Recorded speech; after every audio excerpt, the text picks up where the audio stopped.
everyone, this is Silver Shot Hero, aka Martin. I'm here to continue my Let's Play of Genshin Impact. Now we're gonna have a little chat with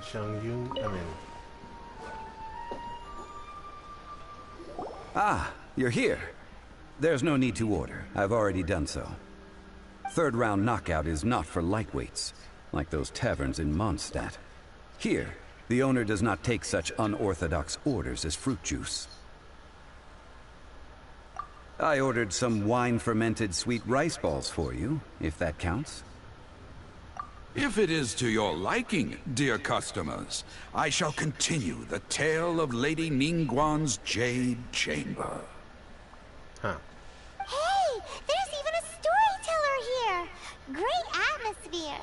Besides fine wine, the excellent ambiance is the reason why this place is so well loved.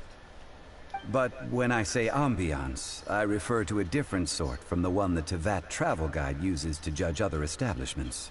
As you all know, high above the land of Liyue lies a pavilion in the clouds, a palace in the mist. What does it mean to have all-seeing eyes? This, my friends, Lady Ningguang's masterwork that bridges earth and sky. Imagine, the weather is clear, and you gaze down from the deck on the world below. Behold, the glorious sights of Liyue Harbor, stretching out far and wide.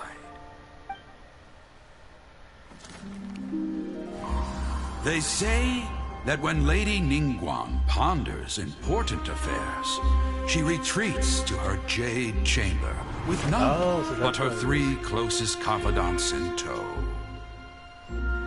Why brings she these trusted three to sift through sources, dig through documents, looking for information? Piece by piece, facts and figures paint a picture on the walls of the chamber. But well before the wall is filled, Lady Ningguang's mind is made up.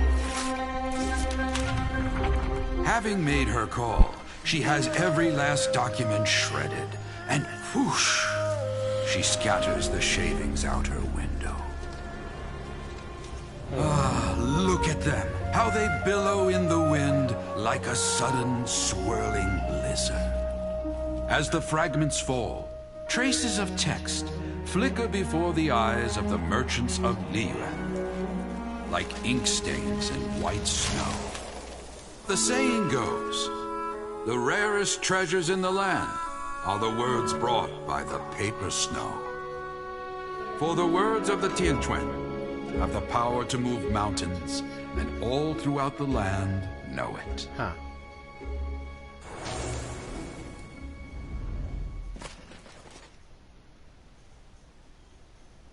These are but scraps of paper, and yet they guide Lady Ningguang's hand.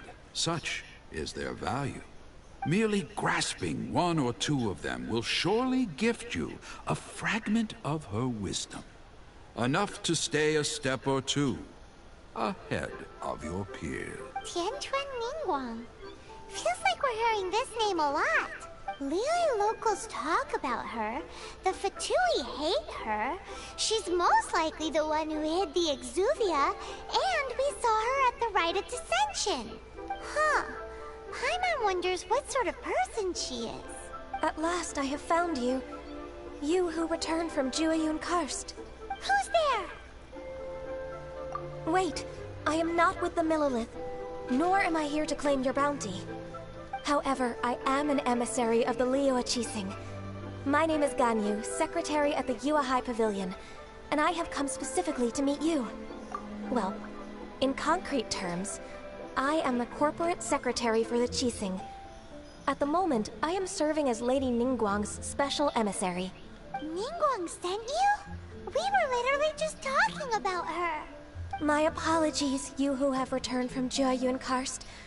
I am duty-bound and cannot extend my courtesy to you in full. But I have with me a letter from Lady Ningguang. She extends a formal invitation to you in her capacity as Tianquan. She invites you to her palace in the sky. An official invitation? Lady Ningguang said this. Invite him to come here. I wish to meet him. At the Jade Chamber, Together, we shall snip every one of these entwining dark threads. Huh. Farewell of... Oh, that's complete. And with that, the emissary who called herself Ganyu just disappeared. What do you mean with that? You're talking to him like he wasn't just there. We've received an invitation from the Liyue Qixing. Paimon still can't believe it. We'll be meeting people that have way more money than Paimon could ever count. We should be on our best manners. An invitation to visit the Jade Chamber is a rare honor indeed. You'd best be on your way now. But don't forget about the rite of parting. Once you've finished at the Jade Chamber, meet me at Dihua Marsh. Don't worry, we won't forget. Dihua Marsh.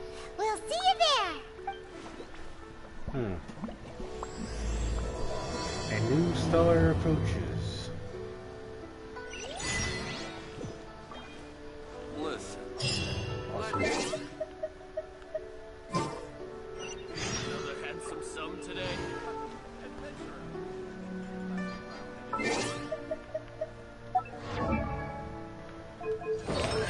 Alright, let's see, what's this constellation? Increase the level of star.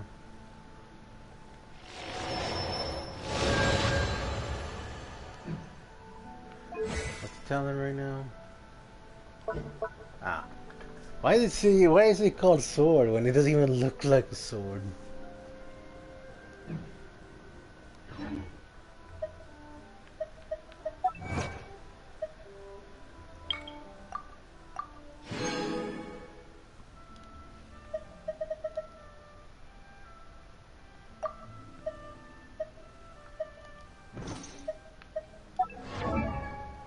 Yeah, I gotta check something. What is the last constellation?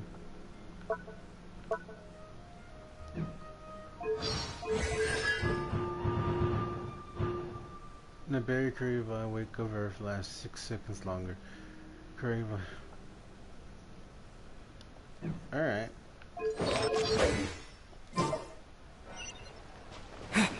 A toast to our success.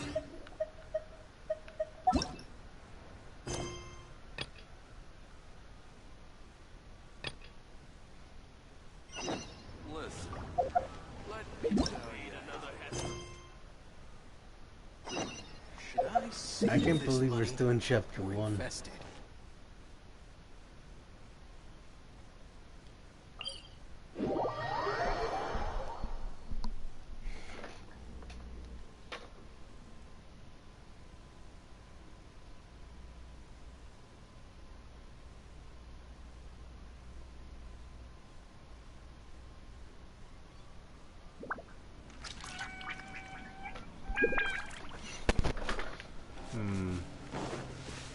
Oh, okay.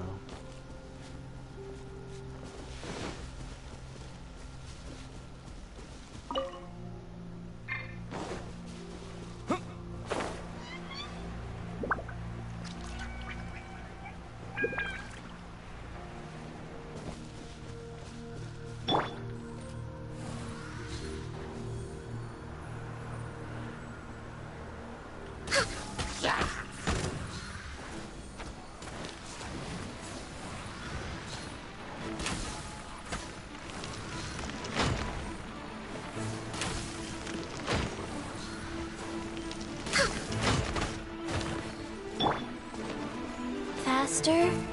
Okay, faster. Go. Oh yeah, I'm liking the new damage for my sword.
Look up there!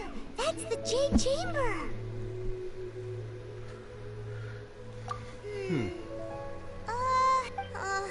This is bad. Paimon's supposed to be your guide, but Paimon doesn't know where the way up to the Jade Chamber is. Well, since we want to go to the Jade Chamber, heading to its location on the map is the sensible thing to do. Let's look around. There has to be a way up there nearby.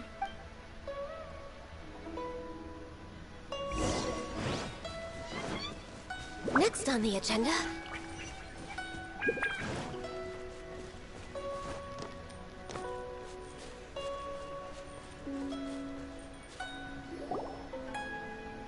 Hey, look! There's some sort of mechanism thingy. Since this is the right place, it must have something to do with the Jade Chamber. Yes, this must be the way. Okay, well I don't have any wind characters right now, so... Well, at the moment. My experiment will succeed.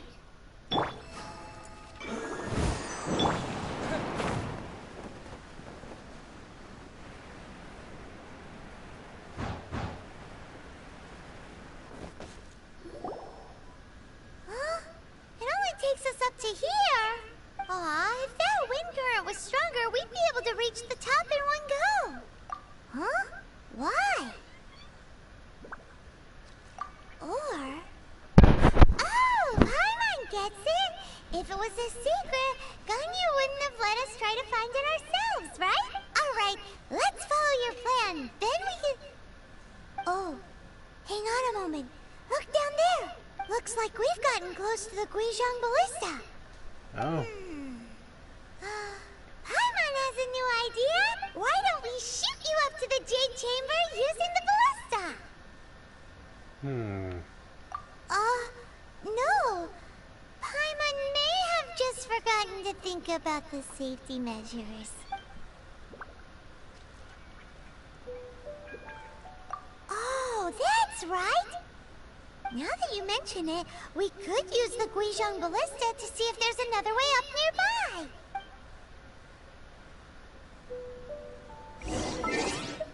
Huh.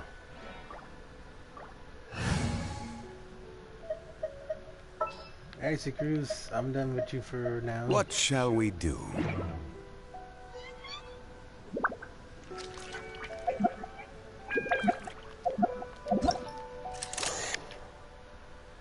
What's that over there? Oh.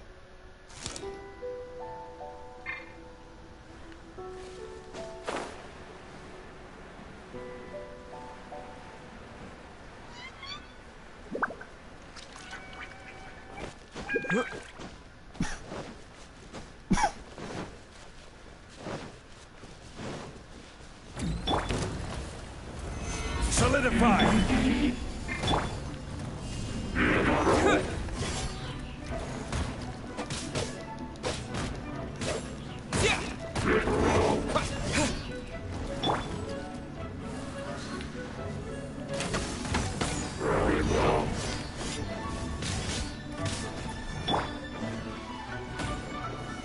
Solidify!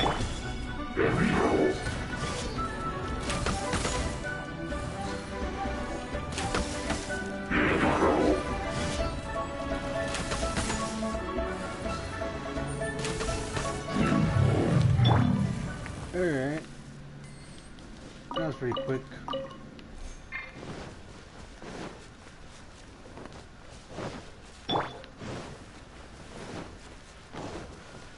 I forgot. Let's see where it is.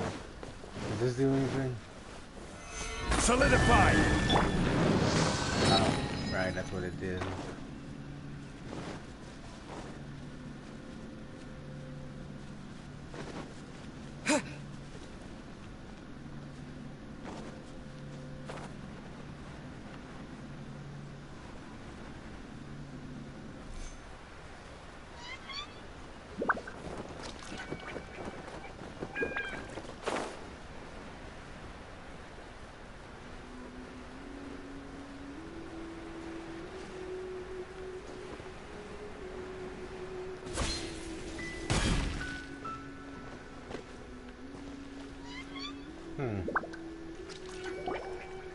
Halt! Who trespasses on these hallowed grounds? Exactly. What are you talking about? We're invited guests. What makes you think you can treat us like this? No. Wait. Maybe this was Ningguang's plan all along. She pretended to invite us to the Jade Chamber, but set up a Millilith ambush here to arrest us. Now Paimon's mad. You, over there! This is a trick, isn't it? How shameless. What? We're just on guard duty. What do you mean, shameless? What nonsense! Seize these suspicious intruders at once! Well, here they come. Alright, we'll knock them down.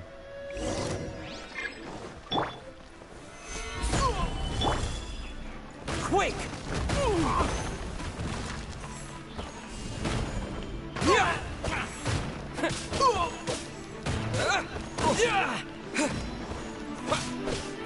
Tactical!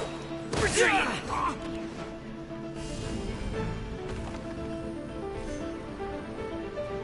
Terra Smash!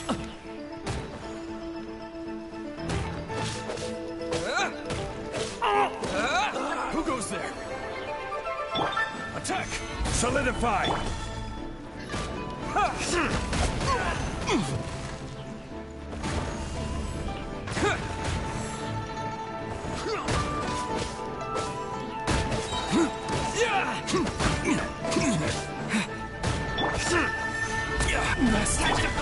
Oh, this is a good combo. Attack! To dust!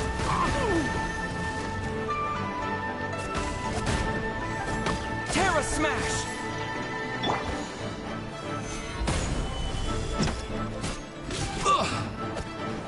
Order guide you. Damn. With the Triad. Pop, pop. Yo. Stop! What's all this about? Oh, Lady can Kochi, you? these Oh, two no. strange people suddenly appeared. Oh, never mind. They Chi-Chi. seem to have designs Never of the Guizhong Ballista. Key. Who are you calling strange? You want to go to the Jade Chamber? Who are you? We're invited guests here to look for the Liyue Qixing. Who are you? Well, as it happens, I am one of the Liyue Qixing. Oh, I'm Kuching, the Yuheng of the Qixing. I Oh. know of you, traveler. You're Ningguang's guests, yes? Didn't expect to meet you here in the mountains. wow. Paimon didn't think we'd meet some super rich big shot out here in the middle of nowhere either. The Guizhong Ballista in Tianheng Pass has long been in disrepair. And yet, it was fixed in a single night. I came here to investigate that occurrence. These Millilith are just here to guard the scene, not to arrest anyone. So this was all a misunderstanding? Paimon never would have thought. Anyway, for a mortal to be able to repair an Adepti mechanism is quite the mystery, even to the Qixing. That was...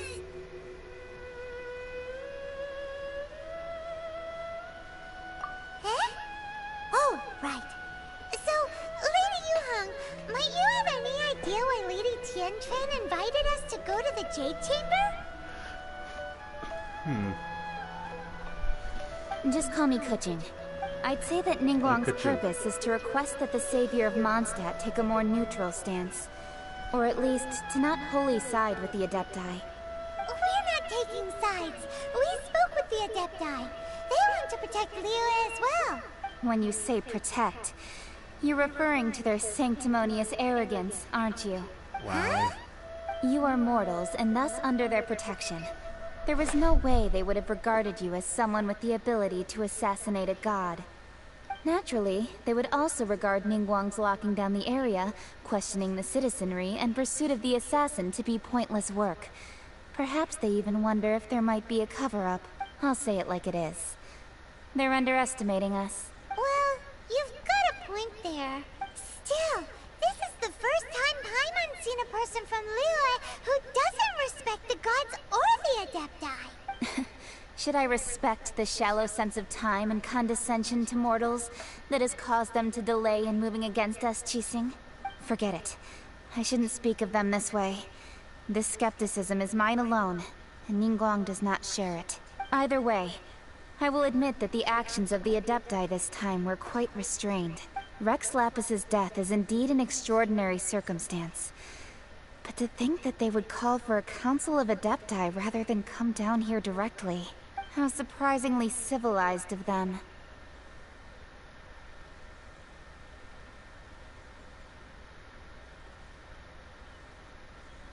Well, for Ningguang, she would talk anything and everything out if she could. But I doubt we can do that here. The time of the Adepti has long passed. If even the Liyue Qixing don't want to face that truth, then what future is there for Liyue? Okay, I admit that, like, I don't think that's necessarily correct. Like, if gods are willing to protect, I don't think humans should cut off completely. That's just my opinion. Another super bold statement. I'll stop here.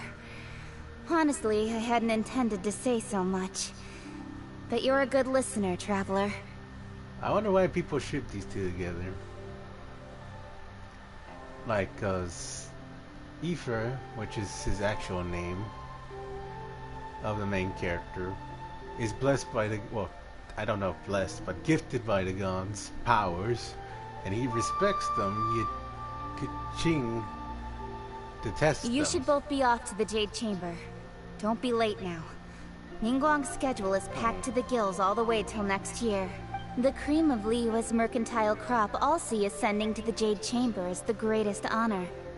Each brings rich gifts as they visit, all to curry a little favor with Ningguang. Favor? That's not the point. Wait, that's right. Greeting gifts are a staple of Liyue's culture. We need to get one.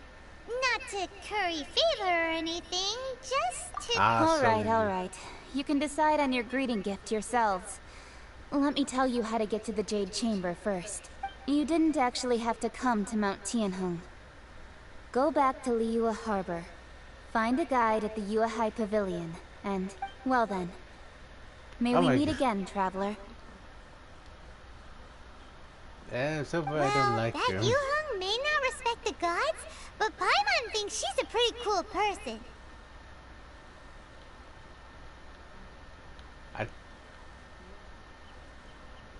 I guess I'll say that. So, what should we give to Ningguang when we see her?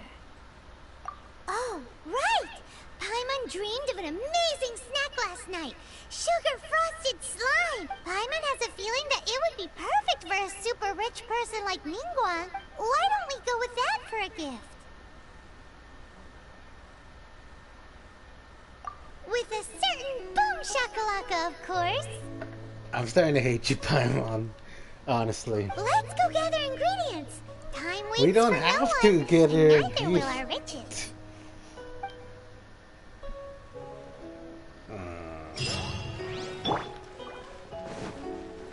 And what do you mean we have to go look for ingredients? I'm pretty sure I have everything we need. Paimon, I hate you.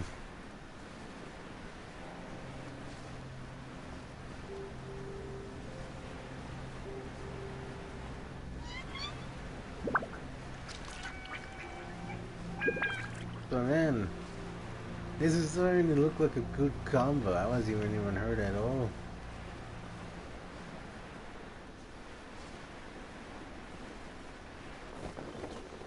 Ooh, look at that slime. It looks crystal clear and very delicious. That's the one.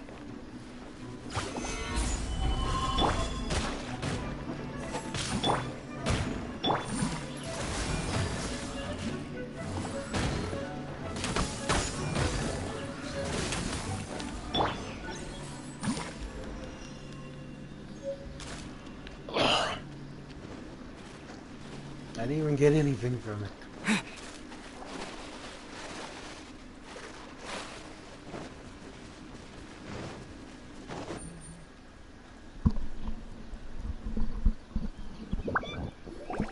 Huh? Is it just Paimon? Or is there a sweet fragrance in the air? Huh? Did you hear that?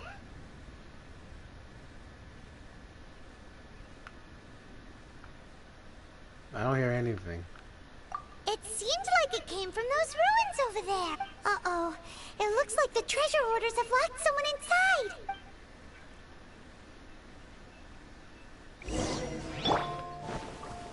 There's no end to this. Solidify! To dust! You're open!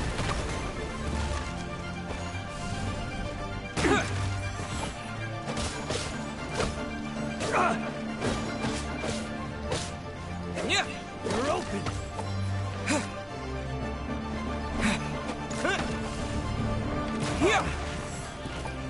You're open!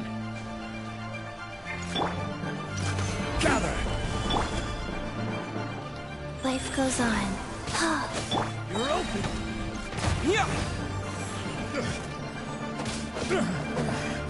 The hunt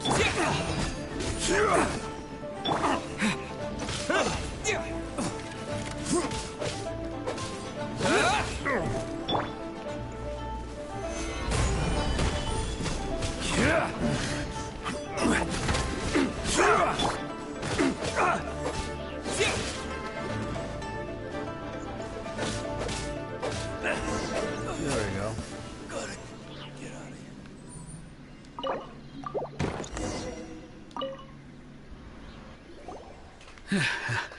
Thank you for your help, kind travelers.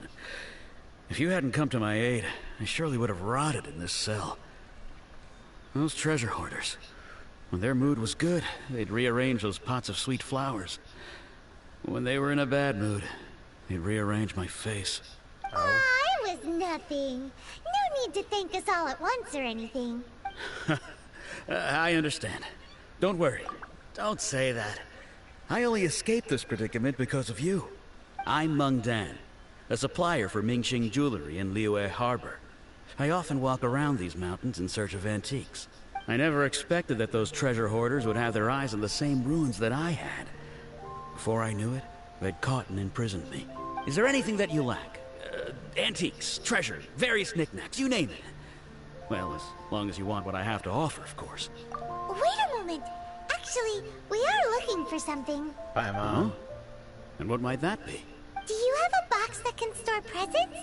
We'd like a pretty one. The kind that you can use to store snacks. Of course we do. How can one sell antiques without gift boxes? At Mingxing Jewelry, we have the best gift wrapping service in the 7 nations. Now just give me a moment, and I'll let the boss know. You can go see her whenever you require that box. Great! Paimon's sugar frosted slime now comes in a beautiful package. Paimon. I still hate you, Paimon. We didn't need to do this.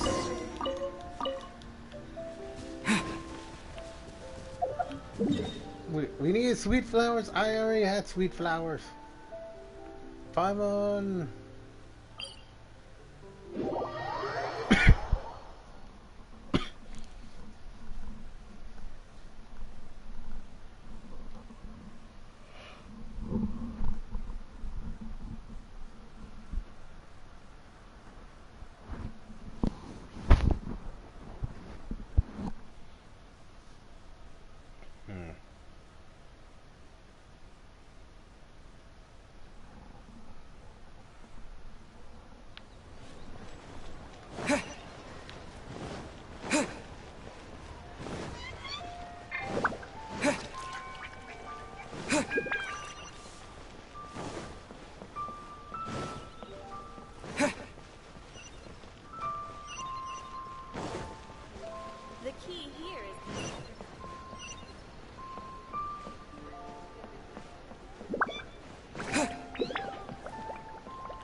Why did have some they new tell me to items go in. upstairs?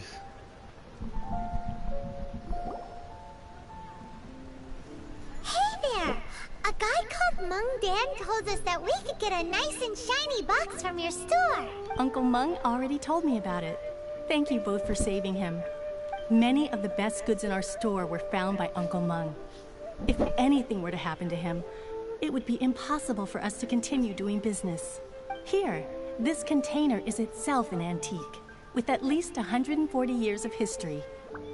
It's already been cleaned. Will it do? Yep. It's great! I say it's too much for Hang on a moment. Could we borrow one other thing?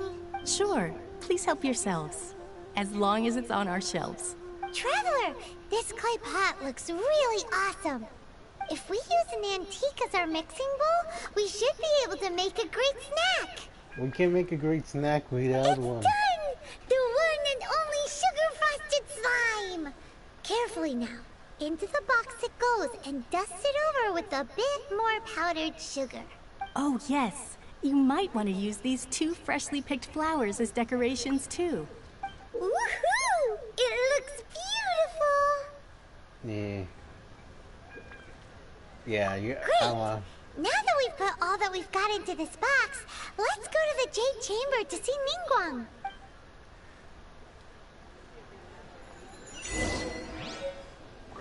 I'm happy me and the main character on the same page here. More or less. Well, not exactly, but it's actually pretty good for what I thought it was gonna be. Now, where?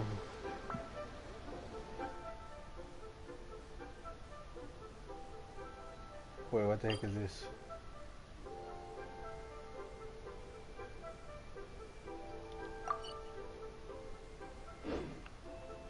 So very much, lady.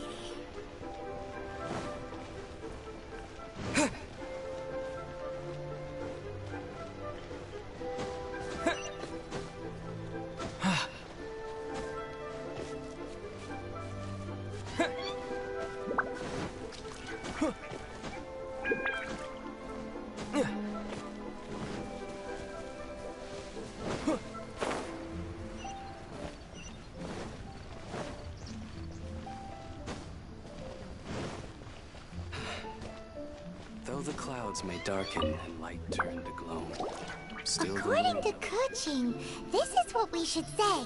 Excuse me, do you sell the moon here? Yes. How many would you like? It's not convenient to speak of numbers here.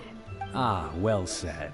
Please, use this to ascend to the chamber. I wish they would let the main character talk. Yes. Yep.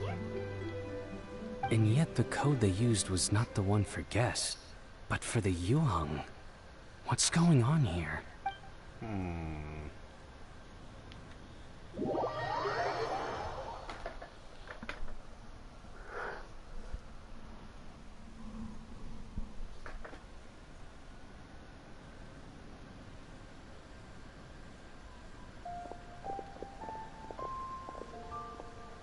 I've been waiting for you, returnee from Joyun Karst. It's Ningguang. Since this is our first meeting, we've prepared a gift. I hope you like it. Oh, for me. You have my thanks. It seems that I have made things difficult for you, considering that you were supposed to be my guests. Oh no, it's nothing.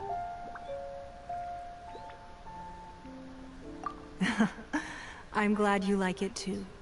This palace floats in the skies, higher than the peak of any mountain.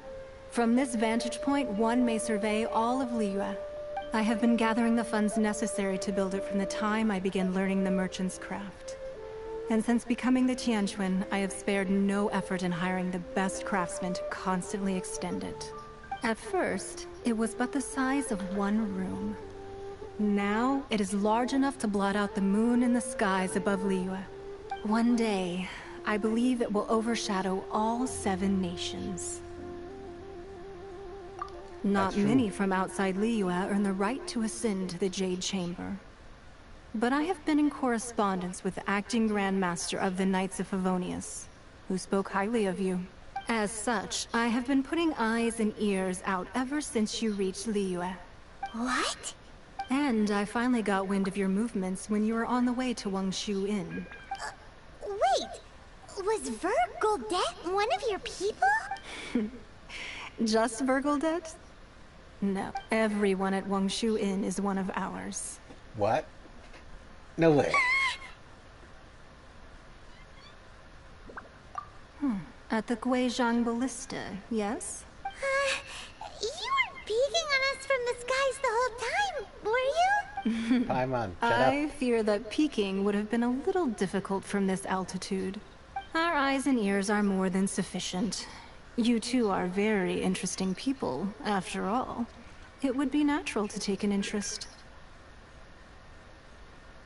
Well, I wouldn't expect you to trust us, considering that you have had far more interactions with the Adepti.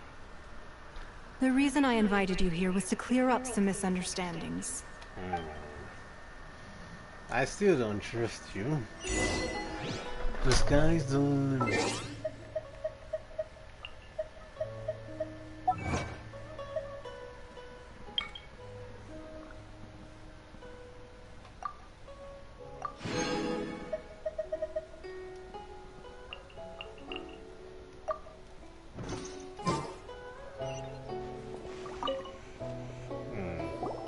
I believe that you've heard of the Archon War. Many gods used to walk this earth, and many long wars were fought between them that did not abate until 2,000 years ago. Much blood was shed, and many lives were lost. In the end, only 7 victors remained standing in Teyvat. They built cities and nations on the corpses of the vanquished, and thus began the era of the 7. You can see Goyun Stone Forest from here, I trust. It is no natural rock formation. Those are giant spears of rock hurled by Rex Lapis during the war. Beneath the spears lie those cast down by Rex Lapis in those days, gods that failed to seize the title of Archon. Not only is it true that gods may die, but so too has the membership of the 7 changed over the last 2 millennia.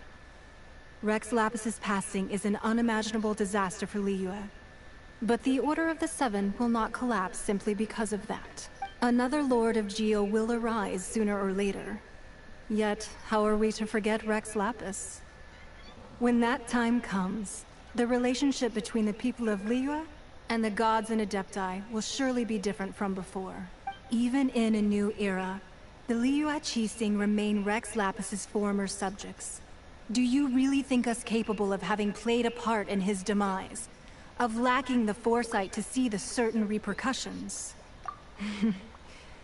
That day at Yujing Terrace, it was also very sudden. Even I was caught completely off guard. You were there, you no doubt saw. But our enemy has long lain hidden within the harbor. If we do not act against them now, they will surely gain the upper hand. Hiding the Exuvia was a necessary maneuver to take the initiative back, to play the spider while our foes scurry about. Who's this enemy you're talking about? What do you think, Traveler?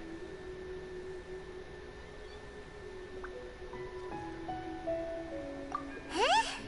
What are you two talking about? Child. Well answered. Huh? The scenery out here is fine indeed, but the wind is a little strong.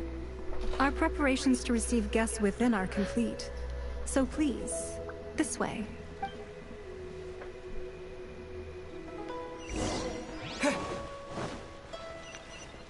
Where? Oh.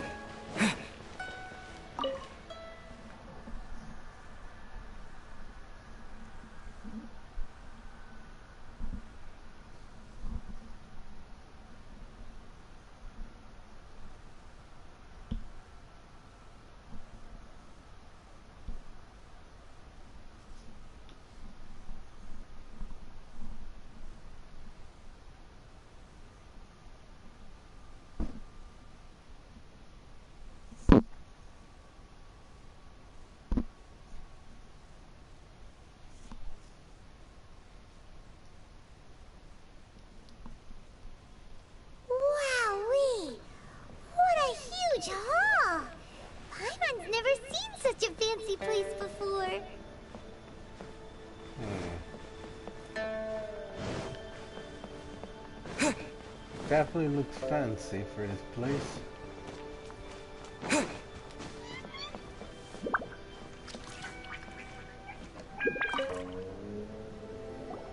Be at ease, you two. Make yourselves at home if you wish. Can we really? I have invited you two here as friends. And when friends come over to play, our enjoyment comes first. Naturally. Ooh, isn't this that legendary wall? Why, you've kept your ear to the ground, I see.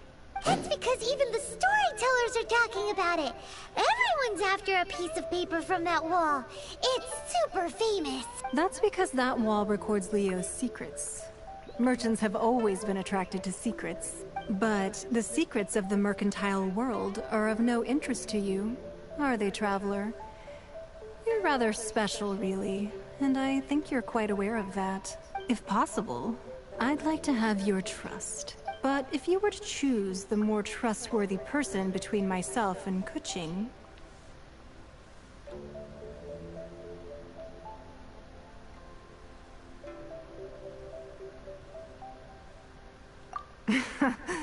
You'd pick Kuching? Nah, I had a feeling. I originally thought her a bit too hard-headed. With someone of her character on the chasing, I've had some extra messes to clean up behind the scenes. But after she said those words, the time of the Adepti has long passed. If even the Liyue Qixing don't want to face that truth, then what future is there for Liyue? Well, I must say that quite a few of my doubts have been dispelled. I won't deny that Rex Lapis's passing seems advantageous to us. But, for Liyue's sake, we cannot allow ourselves to be shackled by rumors of our usurpation of power. Indeed. It seems that you understood what I meant to say from the very beginning. I called for the gag order and for the Exuvia to be hidden to temporarily stabilize the situation, and also to prevent something similar to the incident in Mondstadt. With Rex Lapis's death, the Fatui have busied themselves with many clandestine actions beyond their diplomatic remit. As the Tianquan, one responsible for Liyue, I cannot be too concerned with appearances when opposing them. Allowing the rite of parting to take place was also meant to buy some time for us to take control of Liyue's administration. It's exactly as Zhongli said. The Qixing only provided the venue for the rite so they could use us for their own ends. Wait, that's right. Speaking of ends, could I say one other thing? I wish we would say something. Of course. Vyman's heard that anyone who sends a greeting gift gets a little something in return. So, seriously, Paimon? Seriously? It's all right. I like direct people. Well, we have made quite a bit of trouble for you recently. How about this? You can pick any one object here as you please, and you may take it with you. Yay! Paimon was just waiting for you to say that!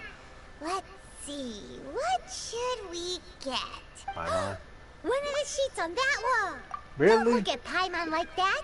One of these sheets of paper will sell for crazy prices, even if it's only as large as Paimon's fingernail. Paimon, you disappoint me. Just imagine how much more a whole untorn sheet would sell for. Paimon. Let's grab one! The biggest one! Paimon, you disappoint me so much. Huh? Well, that was an easy search. The biggest sheet is right up there in the most obvious spot. Let's go with that one. La la la la la. Let's see what's written on it. Huh? There's a place marked with a circle on here. Oh, could it be treasure? Whatever it is, it better make us filthy rich. Let's see what's written over here. Sigil of permission, something, something, Fatui, research, copy. Aw, that doesn't sound like treasure at all. This piece of paper shows that a Qixing spy discovered traces of classified Fatui research on... Oh, Ningguang did say that the Fatui have been up to all kinds of mischief, but research on the Sigil of Permission? Speaking of which, there's also some connection between you and the Sigil of Permission. Seems there's still more for us to find out. Oh, You really think so? Well, should we not go then? Oh, so you're saying that it's precisely because we can't completely trust Ningguang that we should confirm the truth of what she says for ourselves. That's way out of Paimon's league. Paimon thinks she's been nothing but good to us. Paimon. Anyway, we'll see if you're onto something. Before we look for Zhongli at Dihua Marsh, let's go to the place marked out on these papers and see if the Fatui really are up to no good. They are. I hate you so much, Paimon. I hate you.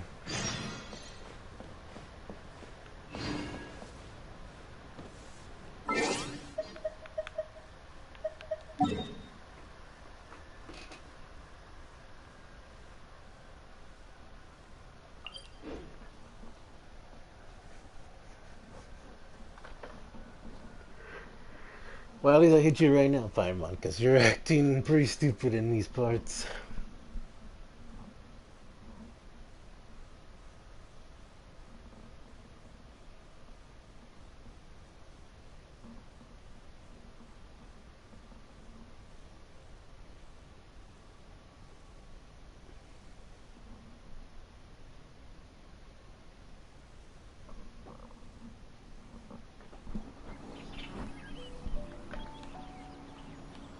Alright.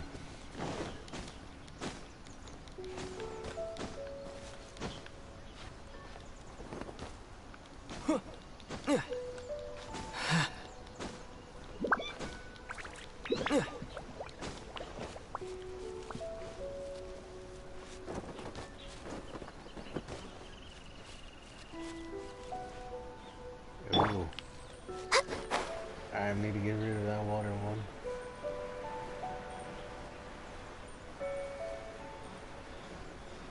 Wait, what the heck?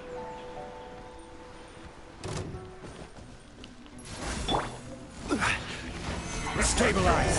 Give me a go!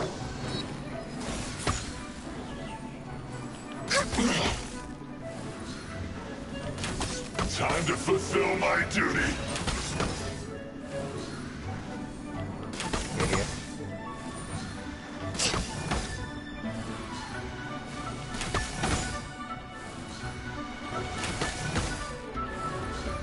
This should be...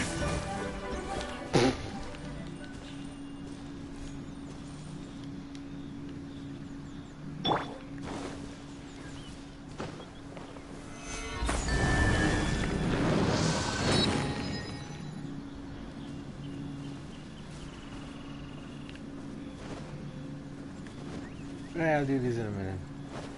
There really were Fatui at the location written down on this piece of paper. And, Nope. they look really mad at us, too.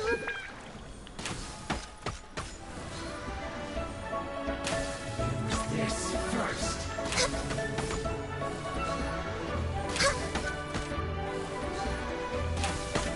Harden up! That seemed to work. Solidify! She must counterattack!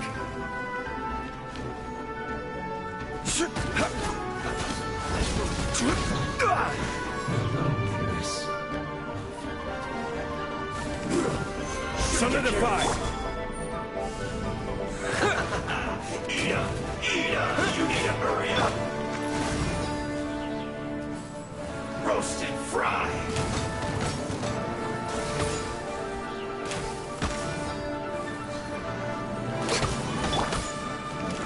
Gather! This was well done! Life goes on. You need to hurry up!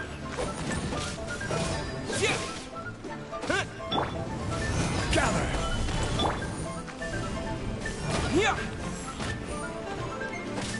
You need to hurry up! Roast and fry!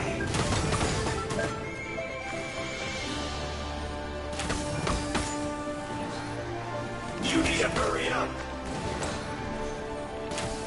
This one's well done!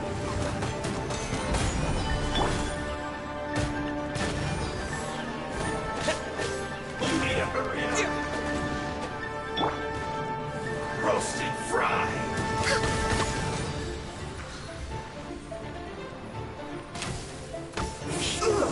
Feels clogged!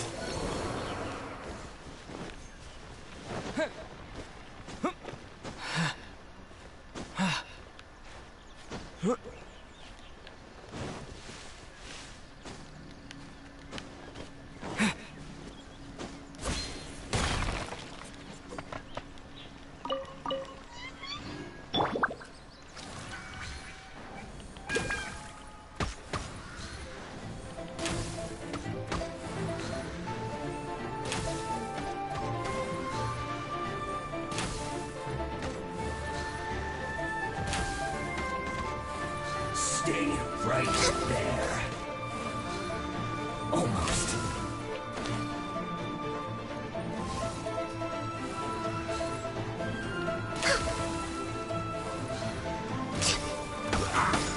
Frozen food.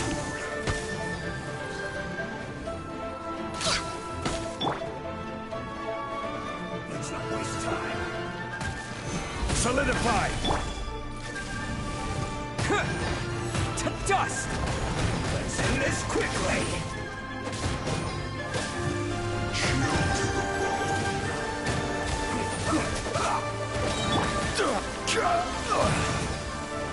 I will have order.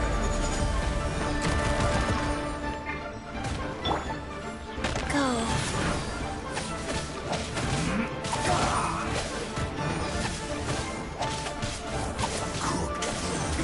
This is bad.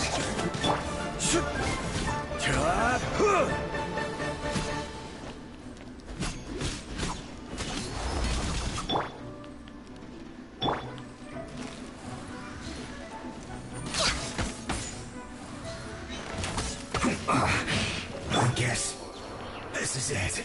Rise. We're way behind schedule.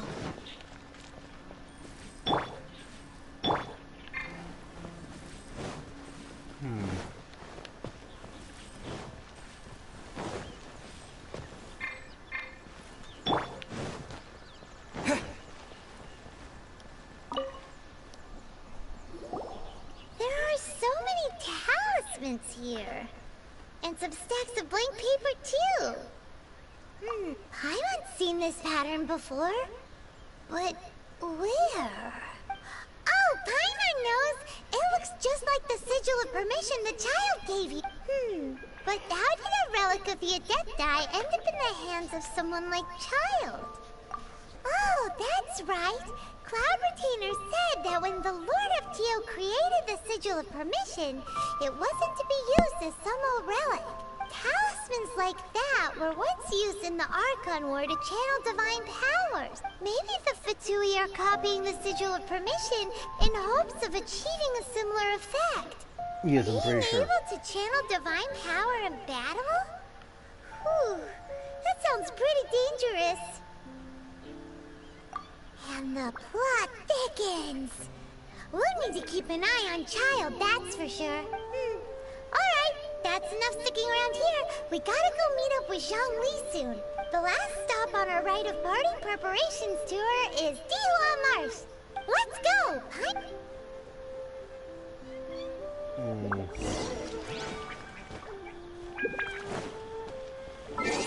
Alright, let's try something real quick.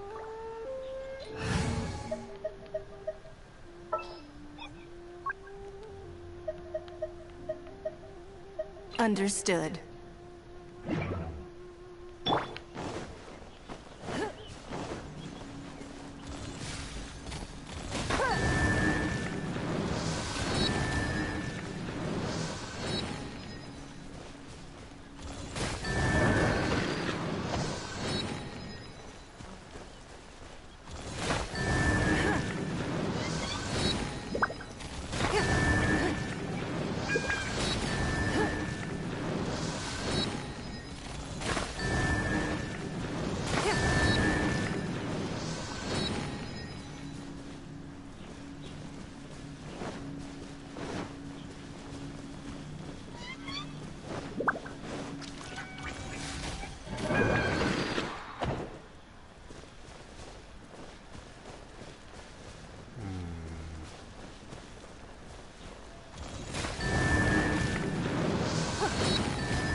guess there's not really a pattern to this.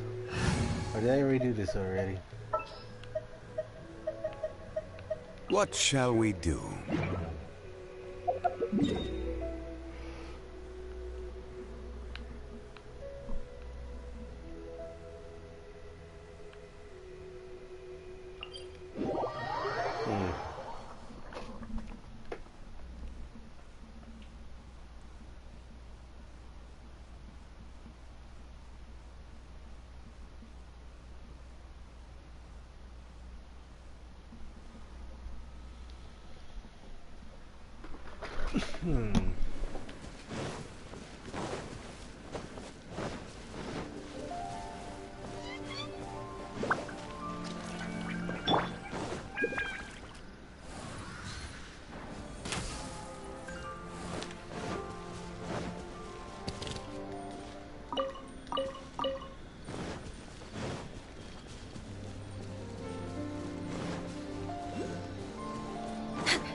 I know I saw a blue ghost here or something. Oh, there it is. Next on the agenda.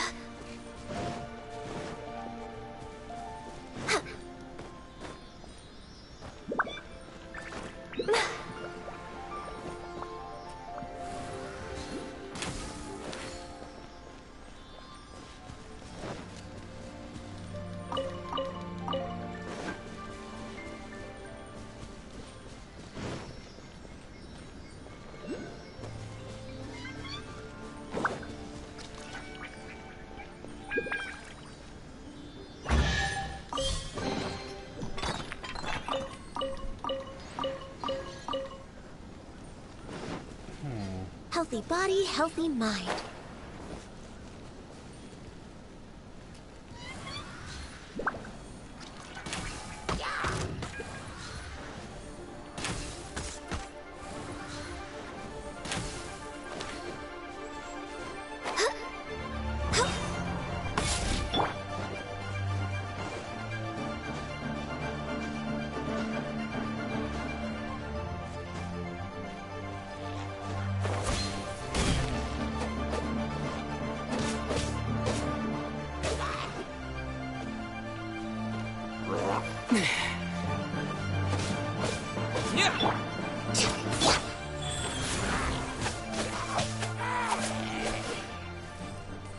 There you go.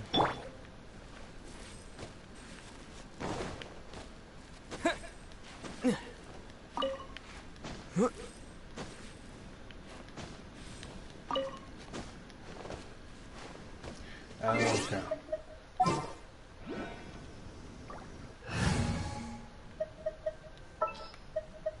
My experiment will succeed.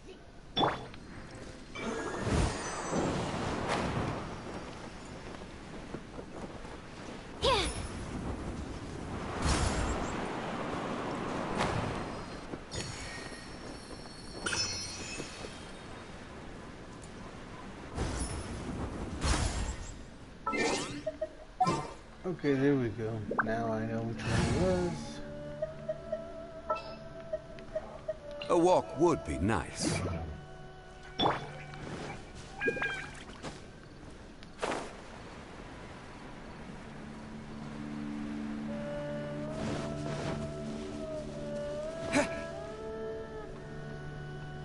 Right on time. I myself only arrived moments ago. Did you enjoy your visit to the Jade Chamber? It was so big and pretty and expensive. Paimon's never seen such a fancy place before. Indeed. It's second to none in all of Liyue. Then you met with Ningguang, I trust? What did you talk about with her? She's super rich and so generous. Paimon thinks she's very friendly. Yeah, his take on Ningguang is quite different from Paimon's. He thinks that even the tactless Yuheng is more trustworthy than her. Oh. So you also met with Keqing then? What did she have to say? She said the time of the Adepti has long passed. If even the Liyue Qixing don't want to face that truth, then what future is there for Liyue? No respect for the divine.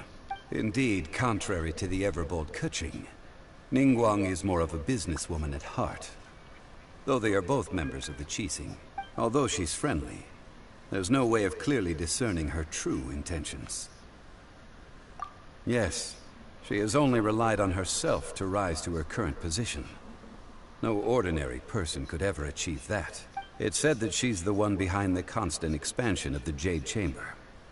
It's the second most important thing to her. Even if she ever gave up the position of Tianquan, she would never give up the Jade Chamber. The Jade Chamber is only second. What's the most important thing to her then? Why, Mora, of course. All Ningguang talked about was the Fatui this and the Fatui that. She said that after Rex Lapis was murdered, the Fatui have constantly been trying to sink their fingers into Liyue, and that they aren't to be trusted. That is how the Fatui have always been. It doesn't surprise me in the least. No matter what they may be planning, you must be careful when dealing with the Fatui. Always be on your guard. So, is there anything we need to get for the rite of parting in Dihua Marsh? Yes, as a matter of fact, there is. Today, we'll be gathering wild glaze lilies. Glaze lilies? Well, why did we come all the way out here? Doesn't the garden in Yujing Terrace have some? Even Qingce Village has glaze lilies. Oh, right! Paimon remembers that Madame Ping is always tending to flowers. Maybe we could ask her. No. Those lilies have all been gardened by people. They won't do it all. Dihua Marsh used to be full of glaze lilies. It is a sort of joyful flower that listens to human song. Before the Archon War, Dihua Marsh was all dry land and fertile soil. But the war caused landslides, and the land was flooded, turning it into the marsh you see now. Nearly all the glaze lilies were wiped out. Of course, there are some kinds of flowers that have been preserved and gardened by people in the city. But very few people know that glaze lilies may still be found in the wild. Wild glaze lilies have the strongest fragrance. If we want to follow the true tradition of the rite of parting, we must grind up the wild lilies and place the powder in a censer of everlasting incense. But I'll need your assistance in gathering these flowers. No, I need you to sing to them. Singing to the flowers will make them more fragrant. So how good is your singing?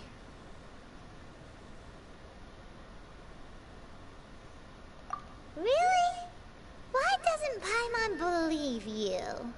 Paimon, you have no right to We'll judge. only know once he starts singing.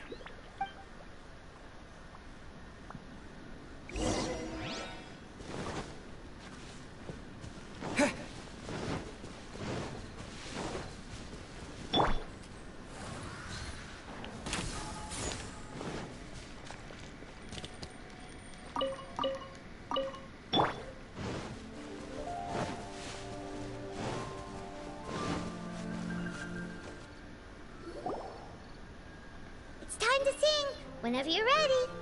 Da da da da da da da da da. What happened? These flowers are jumping. They look really angry.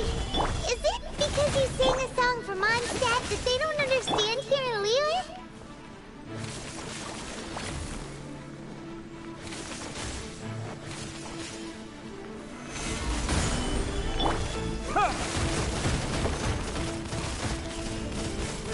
Terra Smash!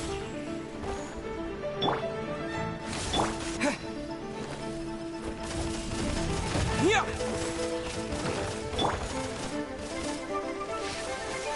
Solidify!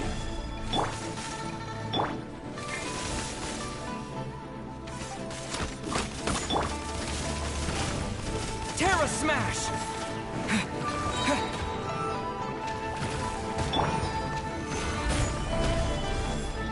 This is order.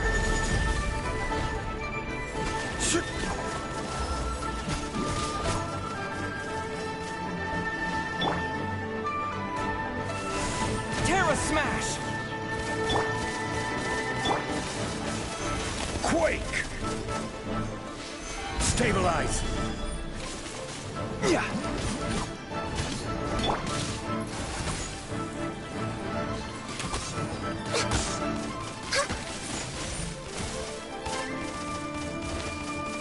We're way behind schedule. Next on the agenda... Faster?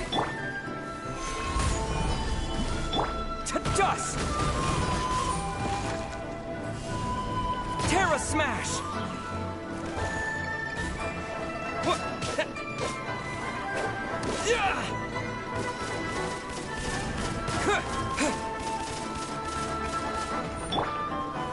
Stabilize!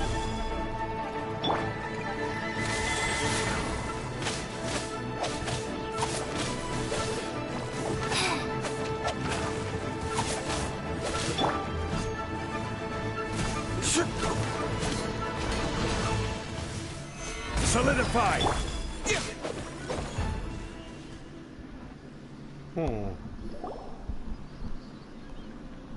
Those weren't glaze lilies. Glaze lilies wouldn't hit people. This little monster is known as a whopper flower. Strange. These petals look interesting.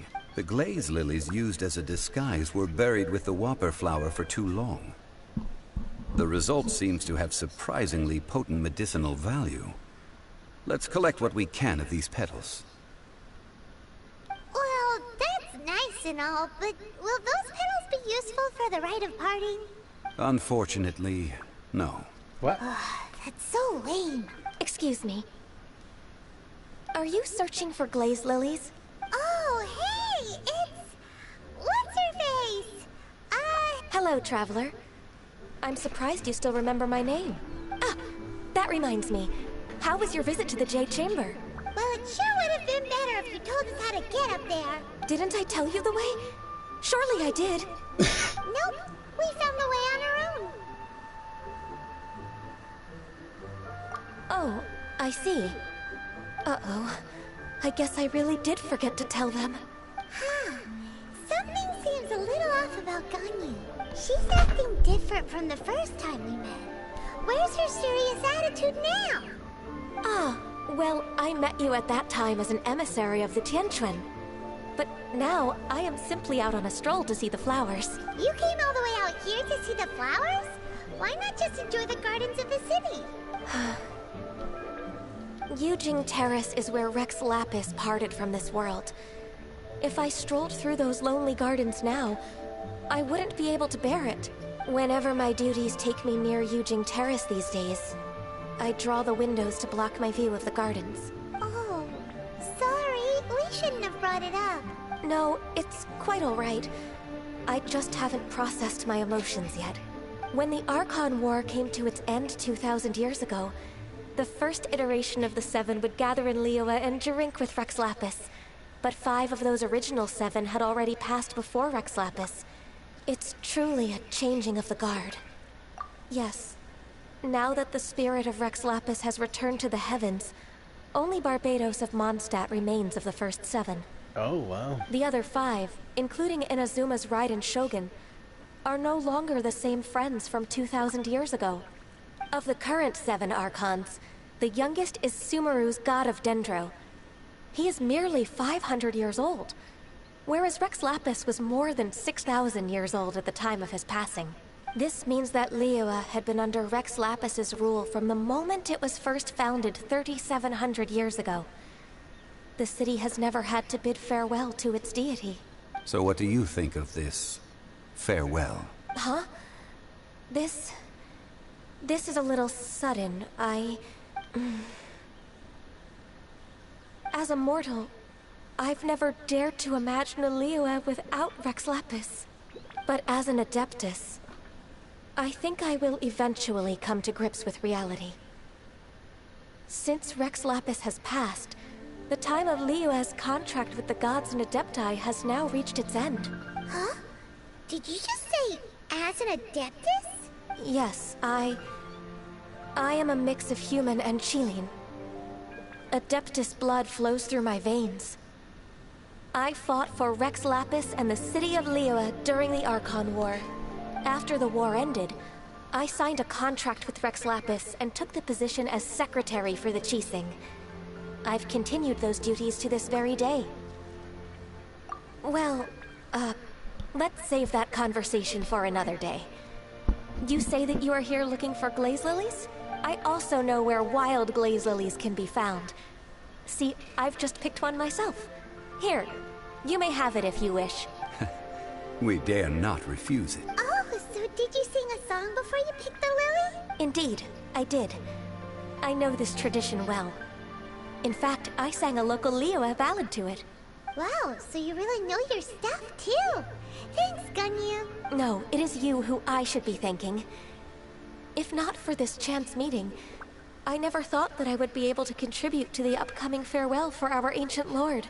If you would excuse me, I should return to my work now. Good luck. And that just about does it. Our preparations for the rite of parting are mostly finished. Given the ease of picking glaze lilies, I think this was a fitting end to our tasks, in more ways than one. Yeah, Paimon can already imagine him starting a business in Liyue. I've had enough ventures in my life already. Beginning a new undertaking is always difficult at first, and requires no small amount of effort. And once business is at full steam, the stress of it all only wears away at you over time. So you must be careful to take the time to step back and re-examine yourself. If left unchecked, the wear and tear on your heart may go well past mending. Wow. See? Zhongli sounds like he's already seen it all. Alright, I think it's about time we head back to Liyue Harbor now.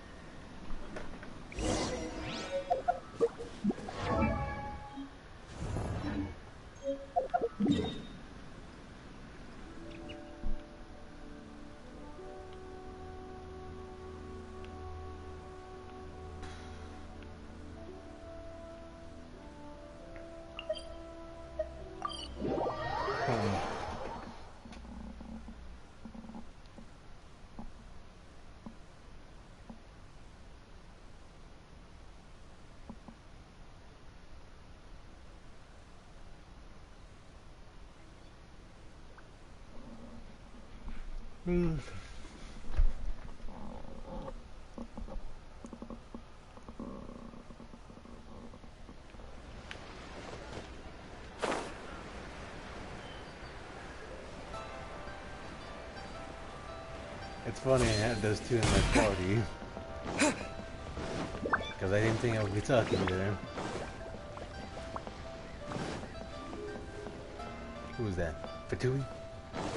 I hope I get to meet you. What happened? The city gate is swarming with Millilith and... the Fatui? Fatui, can I beat you up? Ah, you're the consultant to Wangsheng Funeral Parlor. Mr. Zhongli, I presume. The Millilith are watching our every move now. These are desperate times. We mustn't act rashly. Desperate times? The Adepti of Joyun Karst are finally on the move. Do they intend to exercise force? Most likely. I've heard that some members of the Qixing have already gone to meet them. Well, I say meet, but it's more like they're attempting to stall the Adepti outside the city. However, both sides were quite obstinate and hit an impasse. It seems inevitable, given the current situation. The Adepti do not acknowledge the Qixing. They only acknowledge the contracts of the Geo-Archon. If the two sides come to blows, Liyue Harbor will be in no position to stop them. Surely the Liyue Qixing are not the sort to give in so easily. Their boneheadedness is known throughout the lands. Yet it's because of that obstinacy that mortals and Adepti are now on the verge of conflict. And what now? How is it that the Fatui have come under fire? That's all Ningguang's doing. She proclaimed that in these tumultuous times, the Millilith must rein in the actions of the Fatui. I agree with that. Only now do they want to start keeping tabs on us? That's the Qixing for you. Anyway, Mr. Zhongli, you're one of Child's close associates. Please understand that your actions will reflect on us. Don't let anyone catch you off guard. It looks like things are about to boil over in Liyue Harbor. Do you intend to use your neutral identity as an intermediary between both sides? Or will you use your sword to turn the balance? Neither path is an easy one. Oh, by the way, Mr. Zhongli, We've heard that the Wangsheng funeral parlor has also been caught up in all of this. They're currently squaring off with the authorities at the gates. Things are taking a turn for the worse. I'm afraid I must leave now to handle things back at Wangsheng funeral parlor. I hope that Master Hu has been able to keep things under control for the moment. Consider your next course of action carefully, Traveler. If you're trying to prevent an explosion, it may be wisest to look for the fuse first. Having connections with the Fatui seems to be quite the double-edged sword. So what does Zhongli mean by looking for the fuse? Oh, Paimon gets it! If there's anyone that wants to see the whole city turned upside down, it's definitely him. He must be waiting for the moment when no one is watching to do something really bad. But where could we find him now? Where would he go at a time like this? Follow me.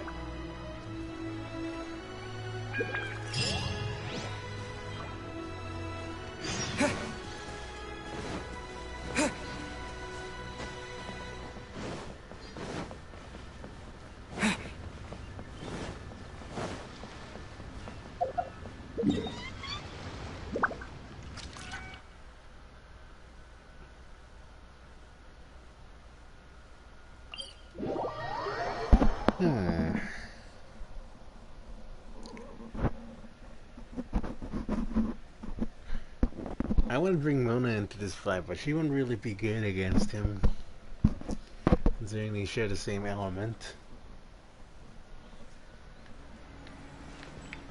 And we do have to fight them.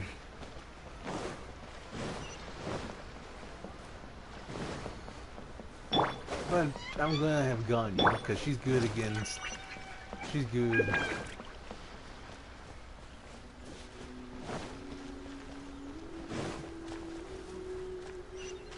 She's gonna fight no matter what element he is, because I know he has lightning. He has a lightning form. I don't know. So well, she's definitely gonna be definitely useful against his water form. Ooh, I can remember to go over there. And the ice will also be good against electricity.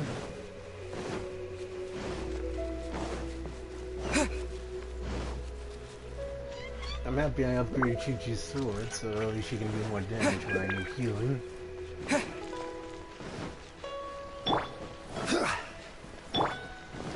Okay, let's do this. I'm pretty confident it's gonna be a boss fight.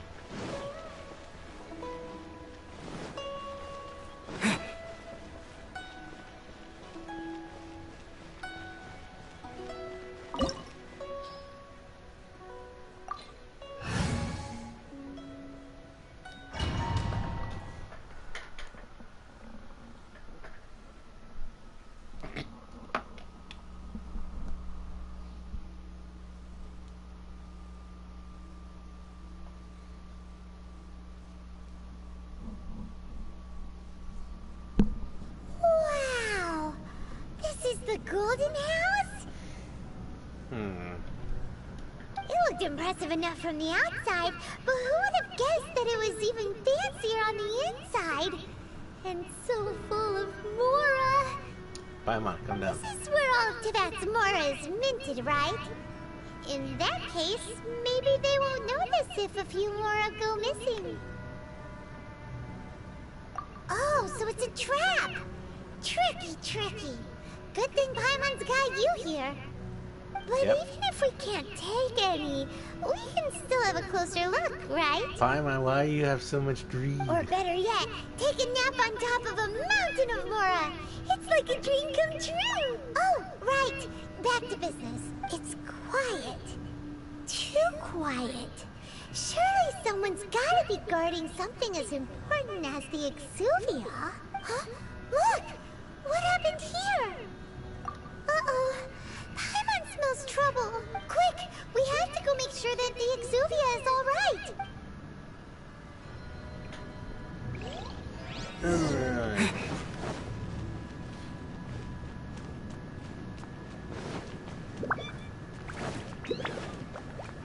Oh no, that is cool.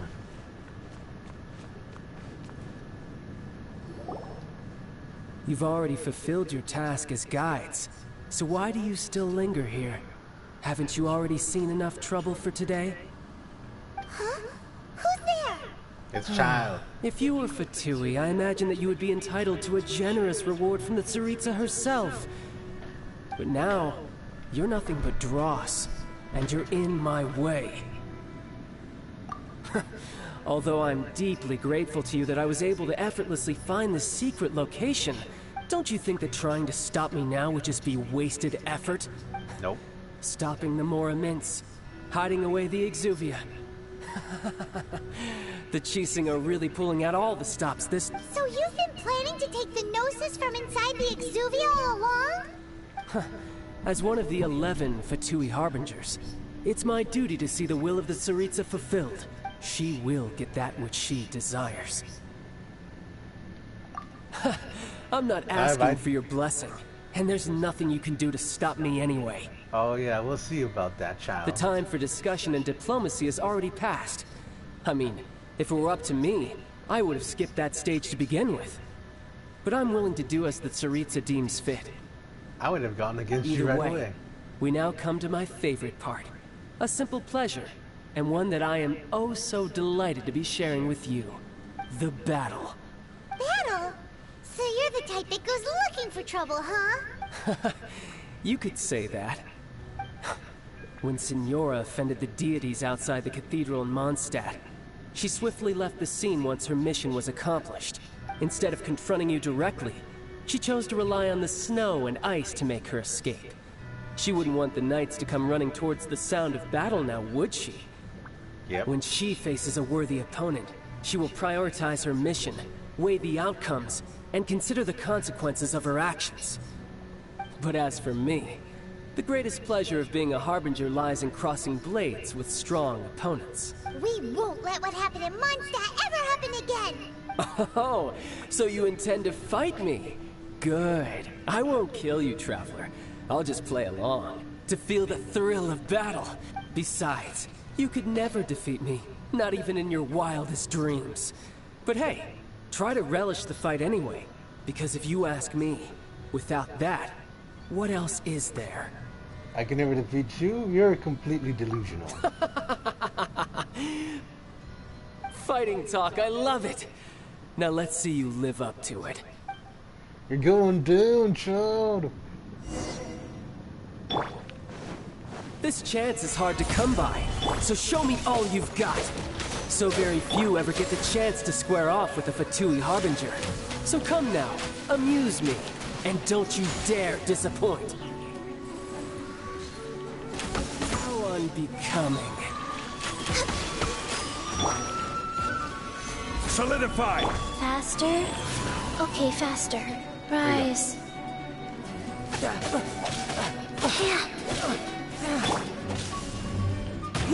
You've made some progress.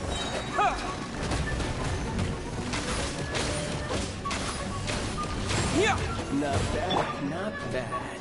Guess I should take you more seriously. Haha, good. No wonder Signora was so wary of you. Well, that just means I can go all out. Brace yourself. This is about to get tough. Now, show me what you can do against the might of a Harbinger.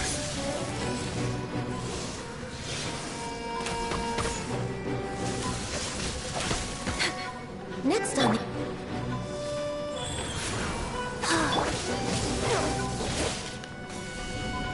Terra Smash!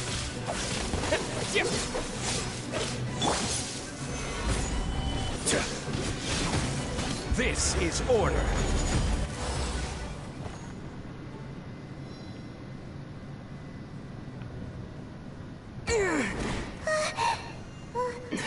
Oh.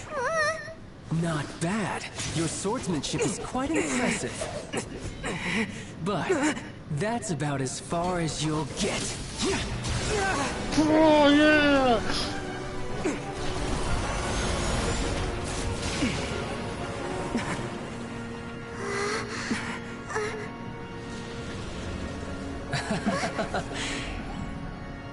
Didn't think you had that card hidden up your sleeve. You were just playing this to get close to the Exuvia! Oh, quiet down. Stop acting like some wide-eyed recruit. You've seen this world. You of all people should know. This should have been expected! Well then, I'll be taking more Axis Gnosis now! Huh? I see. Well, this is most unexpected. You beat me to it, didn't you? Oh my god! Oh, he's mad now.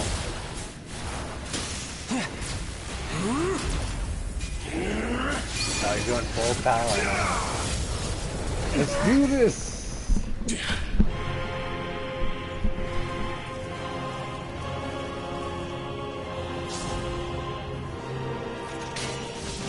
Not bad.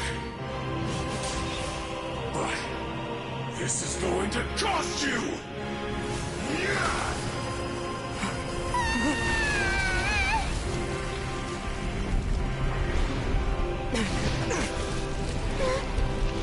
Damn.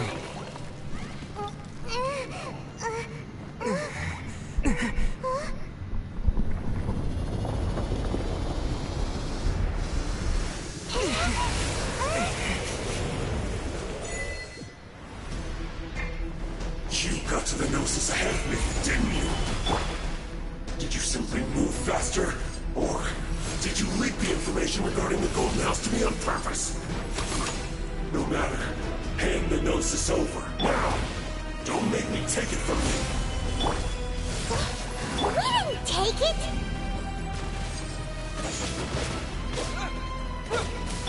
Life goes on.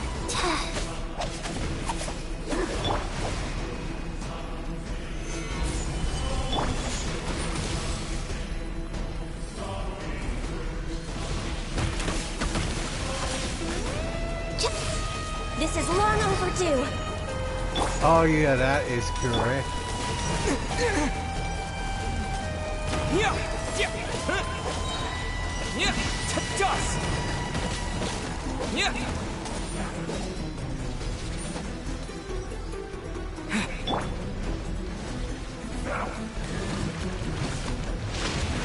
Solidify.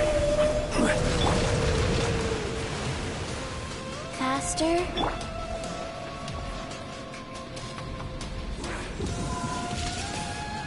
Why do you have two elements? Yeah. Wheel of life. Born of ice and frost.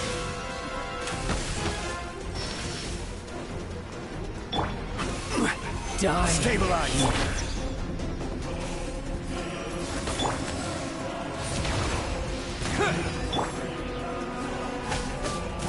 Sacred name.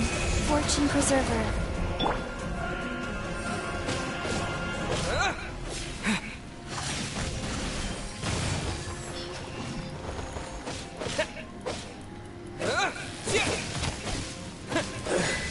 There we go. You went.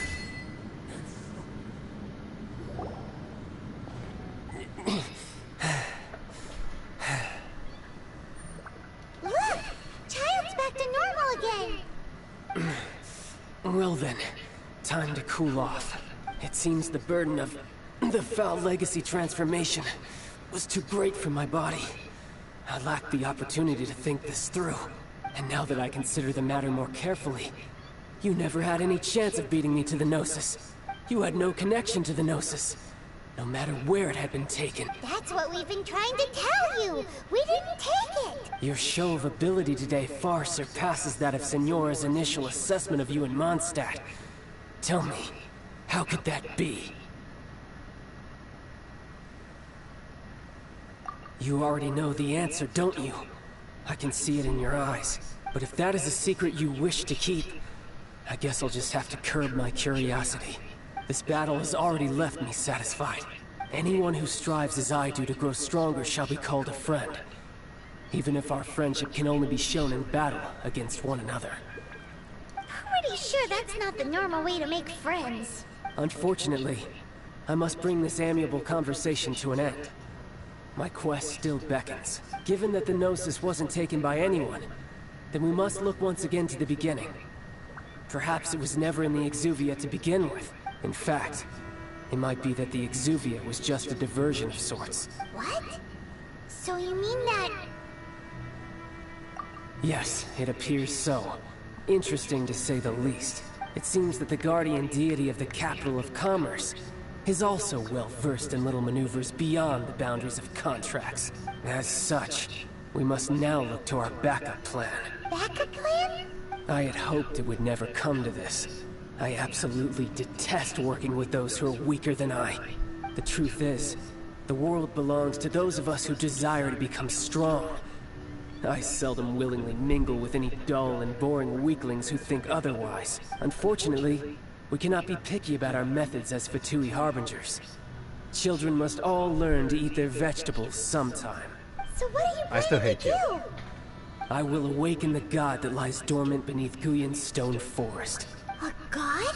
Osial, overlord of the Vortex, who was defeated by Morax, the Geo-Archon in the Archon War, and who has remained pinned beneath the waves by the Geo-Archon's stone spears ever since. If such an ancient god were to be unleashed upon Liyue Harbor, defenseless without the protection of its deity, do you think the cunning Rex Lapis would just stand aloof and watch the ensuing destruction?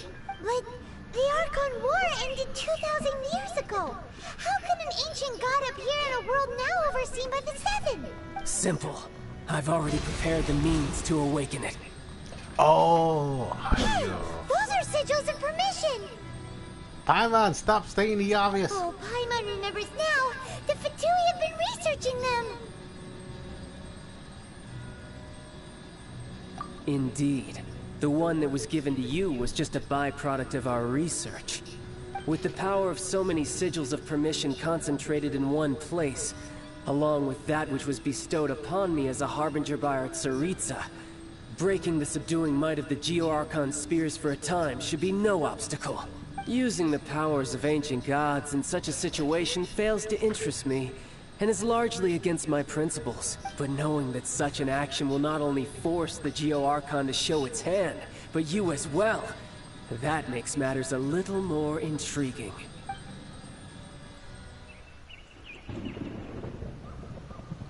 Child, I hate you so much. I don't even know why the community even likes you.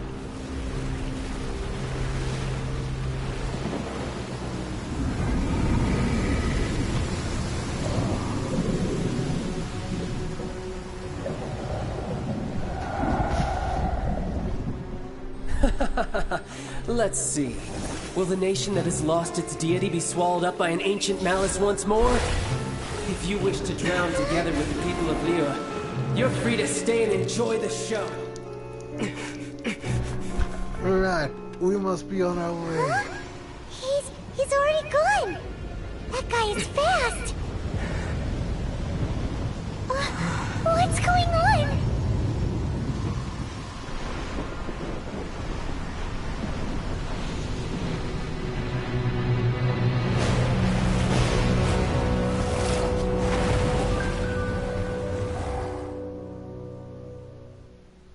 Okay, that's something we definitely can't ignore.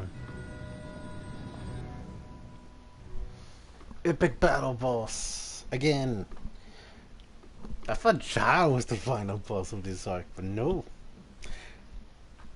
No, he goes on summoning a demon. I mean, not demon, a god.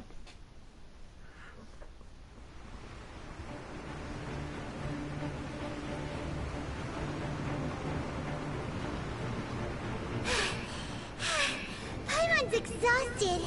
If we hadn't happened to see the Jade Chamber flying over just as we came out of the Golden House, we really wouldn't have known which way to go. Did we make it in time?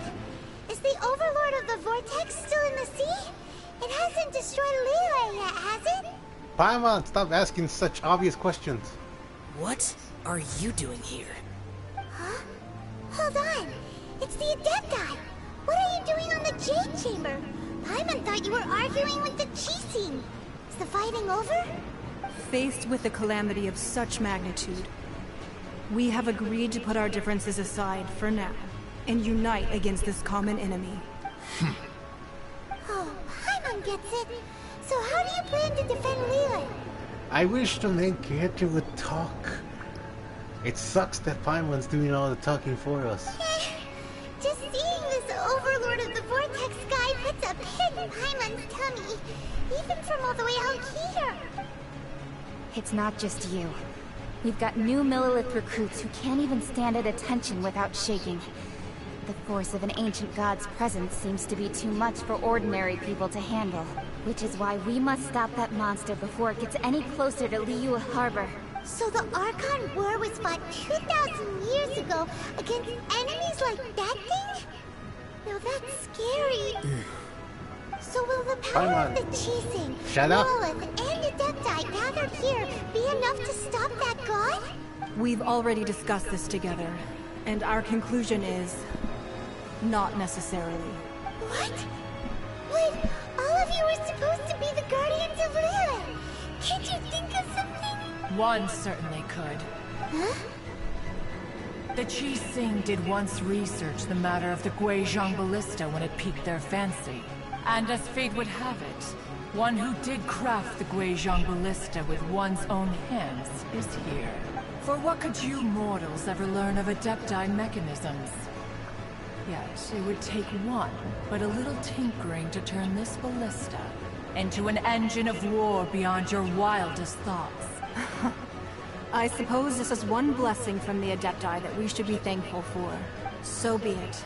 We shall use the upgraded Guizhong Ballista to fight off that god. All the Adepti here can lend their strength to man it. We haven't a moment to spare. Our battle begins now. Yep.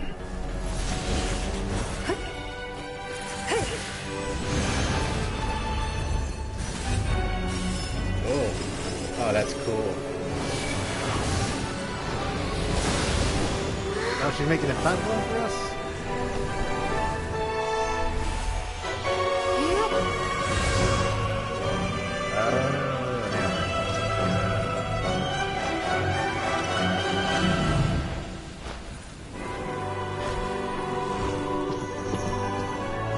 Oh, that is cool.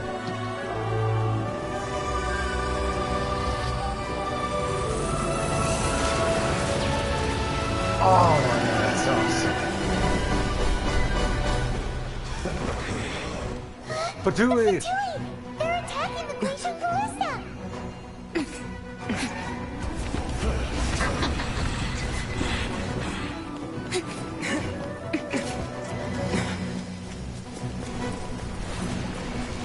You guys are going damn. The three Adepti are manning the Guizhong Ballista. Do not let the Fatui disturb their work. All able Millilith, with me! Let's go help too! We Adepti have not faced a god in several millennia. Let one see what you're made of then. What strength remains within you, one wishes to witness. Where's the win one?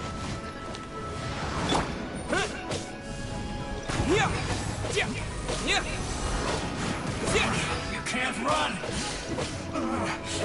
Looks like I went too far. Gather!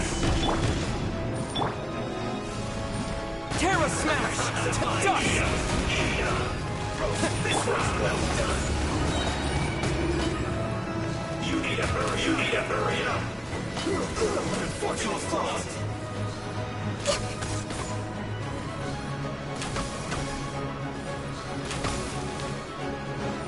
We're way behind schedule.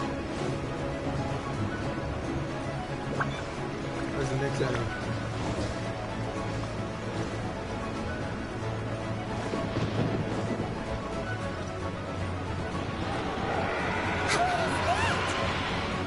That is Osial's divine power. I am very familiar with it. Be careful not to get hit. You say that. Goes on. The Fatui! Their attacks are unrelenting! How daring. Snezhnai's diplomats will answer for this afterward. Every last one.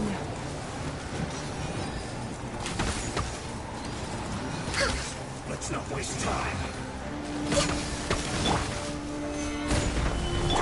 I slipped up. The ancient gods attacking again! There are so many Fatui too! We can't look! Were you about to say we can't hold them, children? Huh? Don't lose heart. Here, take this. This is adeptal energy. That light from your body. It's like that time in Giant Cars. Wow, it's Madam Ping's shockwave. This granny's really strong.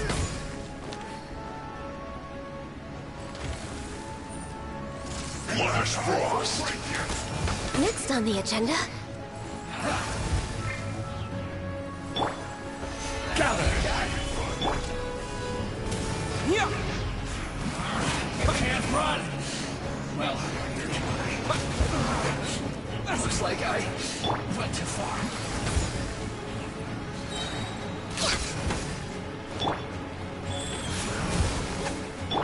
With the blood of the Chilean, I guard you against evil. Cast your fear of injury by the wayside and fight with all your might. I too did this during the Archon War. So this is what Ganyu's like in a fight. Oh, okay. That's My good. name means swiftness. Take my power and run as I do.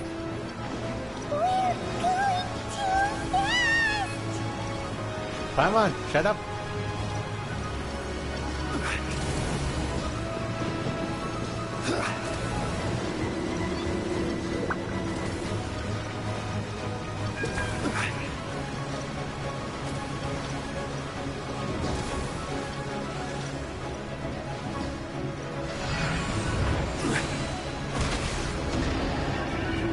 Child, you are strong in body and spirit.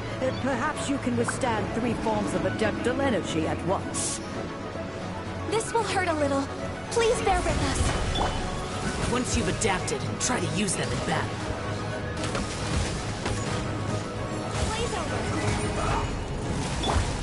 Oh my god, this is such an epic battle.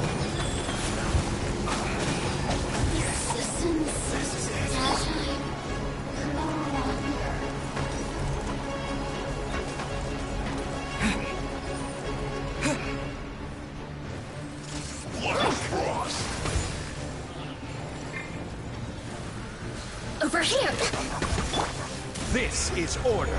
Order must be maintained. Exercise caution. I fear that the god's power has reached its peak. In other words, if we hold here, there's nothing worse to come, right?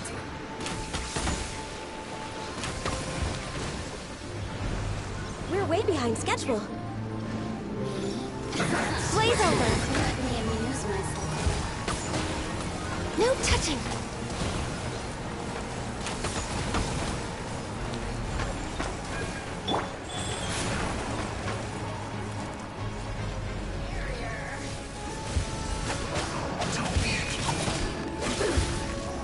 Blink.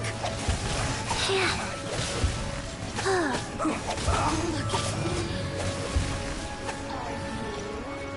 Play with me. Blaze over. Let me. Fire!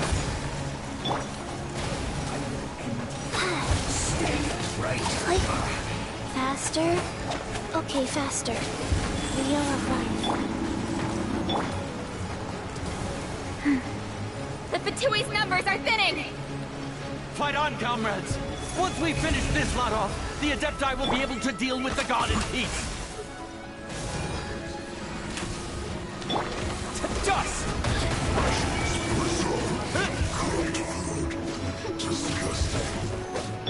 Access denied. There we go.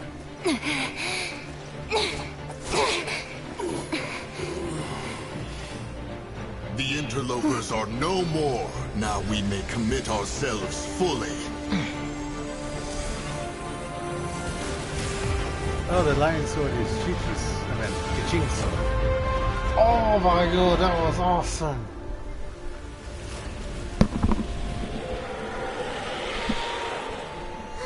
It's working!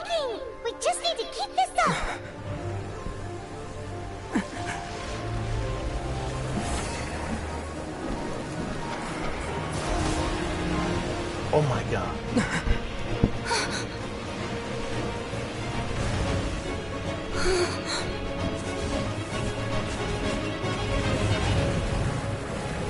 Oh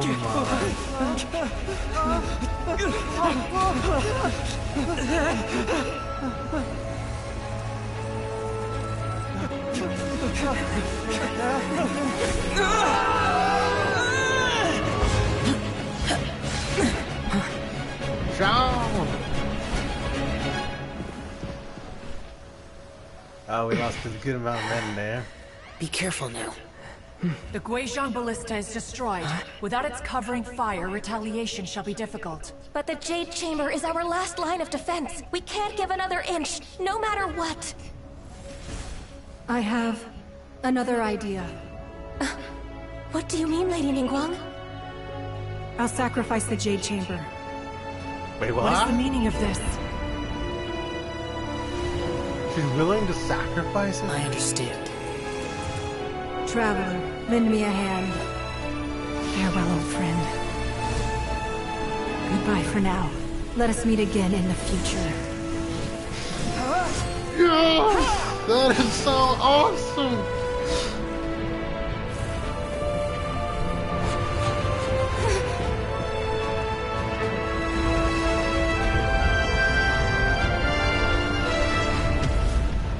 Oh! That is so cool!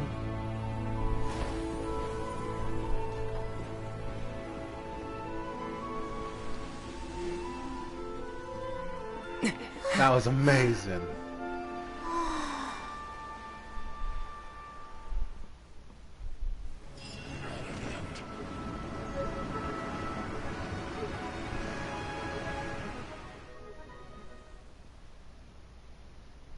I still hate you, child. And also, I guess, dear, the Geo Arcane.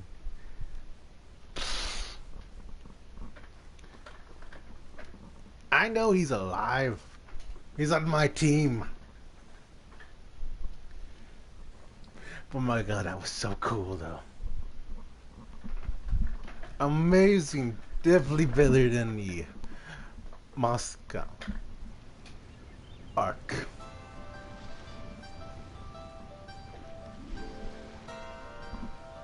Is it finally over? The ominous aura of that monster has indeed begun to fade. The effects of the Sigil of Permission last but a short time. It will be some time before the Overlord of the Vortex can make any waves again.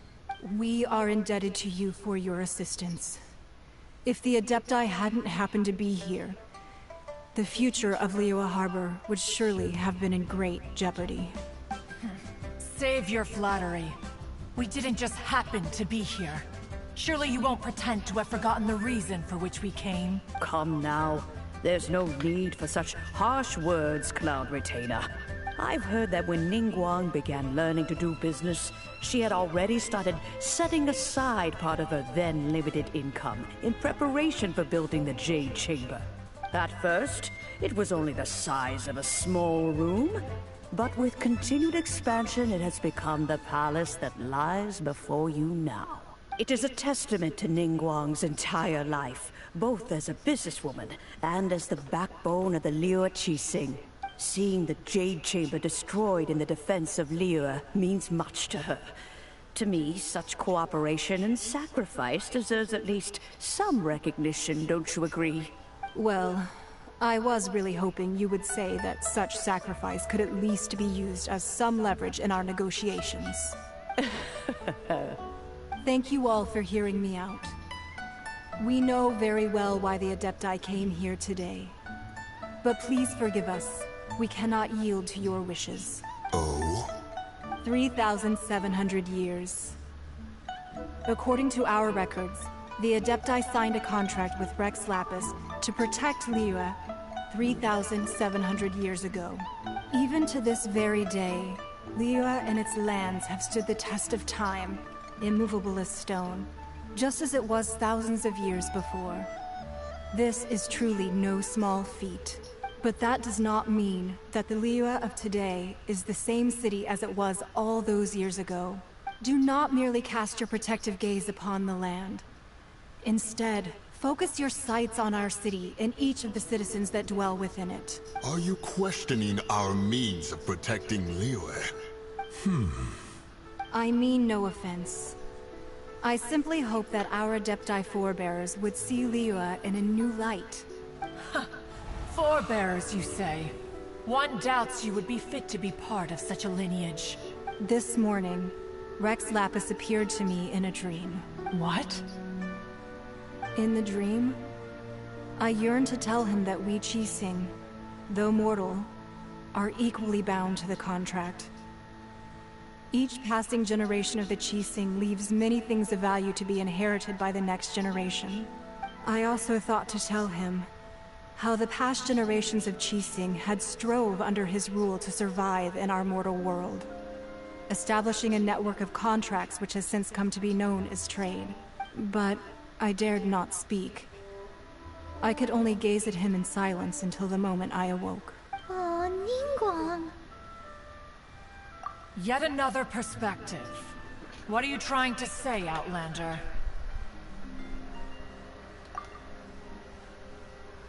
Harmony becomes very difficult to restore. Right! That's something that happened in Mondstadt. It's a story about the Four Winds and the people of the Animal Archon. The Animal Archon sought to quell the strife between the two sides, because he believed that such conflict would only scar the hearts of both, and that nothing good would come of it. This is what we learn in the Each City of the Freedom. 7 nations has its own scars from the past. Though your point is the very height of simplicity. As Adepti, we've become a laughingstock, to be chastised thus by an outlander who has lent us such succor. All right, all right. Didn't Ningguang suggest that we should focus on the city and each of its citizens? I know I already have, so why not see for yourselves? I apologize for appearing in full armor. I am afraid I cannot show the proper courtesies. And who are you? I am Feng Yan, a sergeant of the Millelith. I have come to extend my thanks to the Adepti. I thought this battle would perhaps be my last. But thanks to the aid of the Adepti, our forces were not as badly battered as I feared we might be. Although I am a mere mortal soldier, I promise to hold the line and never betray the grace given to us by the illuminated Adepti this day. Huh? Why does everyone look so down? Didn't we just beat that big monster? Weren't you frightened, dear? It was quite the predicament. I wasn't afraid. All the strong Millelith guards were there, and those powerful heroes with their visions were there. Everyone was there. When danger is near, everyone always protects me. And the rest of the time, they make fun toys and tasty snacks and loads of things that make the harbor so pretty. Thanks for protecting Liyue Harbor. Please come visit us for the next lantern rite. Unfortunately, we wouldn't be able to participate. Huh? Because we are Adepti. Oh, okay. It must be hard being an Adeptus. You see, this is what Liyue is like today. The country of contracts is grateful to the Adepti for their protection. But it is no longer necessary for the city to rely on the Adepti's power to solve every little niggling matter. Although their blood is weak, there is still strength to be found in those we call mortals. The time of contracts between gods and Liyue has long since passed. Now is the time of contracts between Liyue and its people. Seeing the port around us now, it is hard not to feel a bit out of place. Wouldn't you say so, Cloud Retainer? Your line of inquiry is askew. One did not spearhead this expedition to Liyue Harbor. Seems like the Adepti have had a change of heart.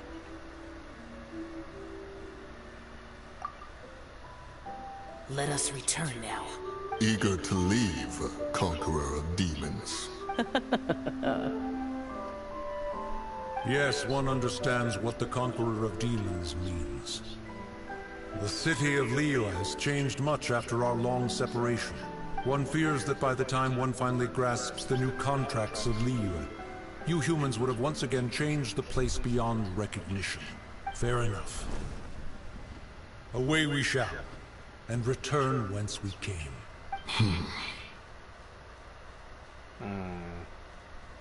Since we Adepti have consensus, then one shall persist no further. But how will we ensure that the Liyue Qixing will not simply exploit their power once we depart? In my view, that is still a thing to be guarded against. All right, Mooncarver, you needn't worry. It seems to me that this right of supervision is best left to the people of Liyue. Looks like the conflict between humans and Adepti was avoided. Oh, right! It's nice that we've got peace and all, but we're forgetting one thing. Child wanted to unleash the god so he could lure Rex Lapis out. But we were able to handle the Overlord of the Vortex on our own. So Rex Lapis never showed up. Oh, and speaking of that, don't we still need to get to the bottom of that Archon's death too?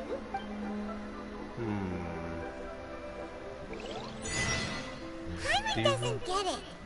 But isn't the strongest lead we have the Adepti-less rite of parting that we're organizing? No idea where Zhongli's going. Let's ask for him at Wangshen Funeral Parlor.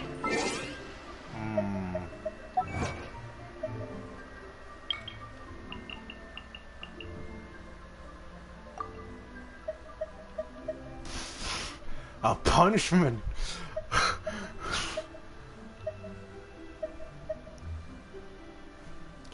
Overlord of the Vortex. Defeat Child. Sing a song. Without any party members being marked and then hit by his follow-up attack. Deal over 2,000 crit damage. Ooh my god.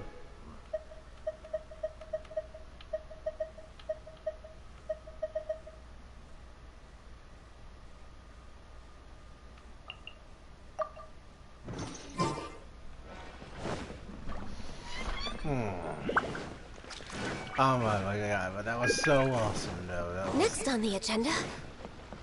Oh my god. I know he's alive, I know who his real identity is. I have him in my party. But it's, you know, breaking the fourth wall since the main character doesn't know.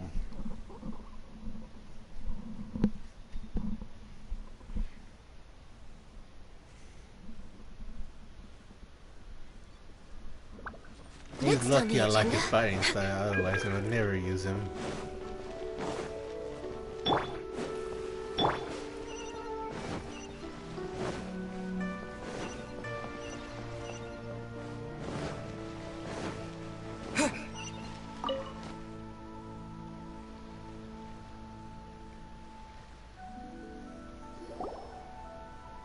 Is there anything I can do for you two?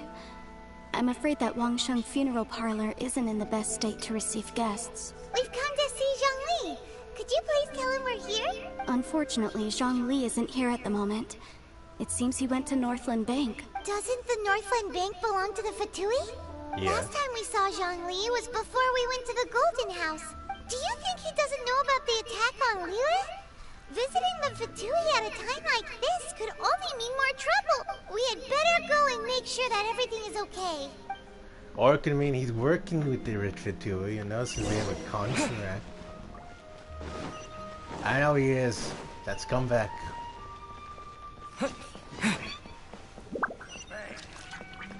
He's a scumbag no matter how you look at it. Scumbag. Damn it.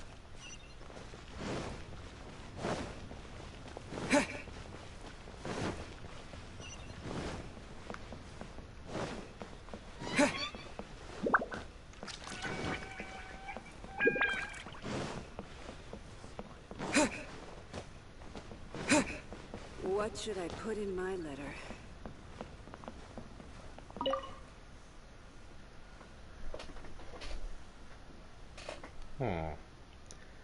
I don't even see how people ship the female main character with child. I don't see how.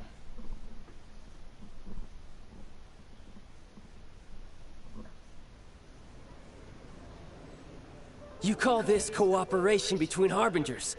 Cooperation involves communication, you know. Don't take it to heart, child. Besides, aren't you happy that you got to skip the formalities and bring chaos to the land? I'm sure you must have enjoyed that. Oh, it seems that some of your friends have arrived. Hey, it's Zhongli and Child. And Zero. you! You're also It's you two. I believe we've met once before. In the city of Bards, was it? I'm glad you still remember my name. Ah, right. I imagine that it must have been rather hard to forget watching helplessly as something precious was snatched away from your friend. I still have time to take it back. Don't let her get to you! Paimon! Let me fight her! You've yet to gather the powers of all 7 elements. And our last battle at the Golden House was almost more than you could handle. So it might be best to keep things peaceful this time, seeing that 2 of the Harbingers are here. Well, if it isn't you two. This is our first time seeing each other since Liyue was nearly wiped off the map. It hasn't even been This that is long. certainly a bit awkward, wouldn't you say? Paimon knew that we should never have trusted a Fatui Harbinger. Oh, now don't say that. Sure, I may have misled you, but I never had anything against you personally. Besides, I thought we were getting along quite well together, didn't you? Except for that little tussle we had at the end. Nothing personal. We just have different views, that's all. I hate you. Of course, you may very well hold this against me, but that's up to you. The real deceivers here are Senora and Zhongli. Curse them for leading me on. So actually, I think... Stop wasting time, child. There'll be plenty of time to chat once I'm through here. You remember the agreement, Morax. Now, if you would be so kind. The Gnosis, please. What in the world are you talking about? Sang-Yung? The contract is fulfilled. That which thou seeketh is now bestowed unto thee. For my promise is solid as stone.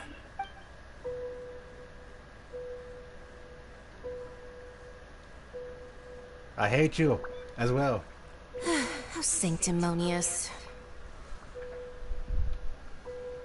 What? So you're the Lord of Geo? No, wait! That's an exciting twist and all, but why give the Gnosis to the Fatui? I do not give it for free. I give it as agreed upon in the contract. For it is a matter solely between the Tsaritsa and I. Yeah, you don't think you went a little bit too far with that whole fake death thing? Everyone was preparing the ceremony for you, and splat! This big dragon falls out of the sky, and all of Lyra goes into an uproar. Talk about a disaster. Gathering all the forces that had been bubbling behind the scenes, and then stirring them together in a pot that was bound to boil over.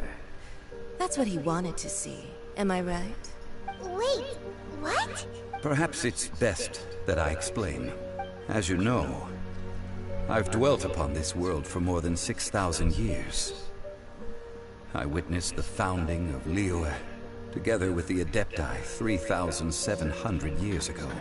Even boulders that can withstand whirlpools will erode with the passing of time.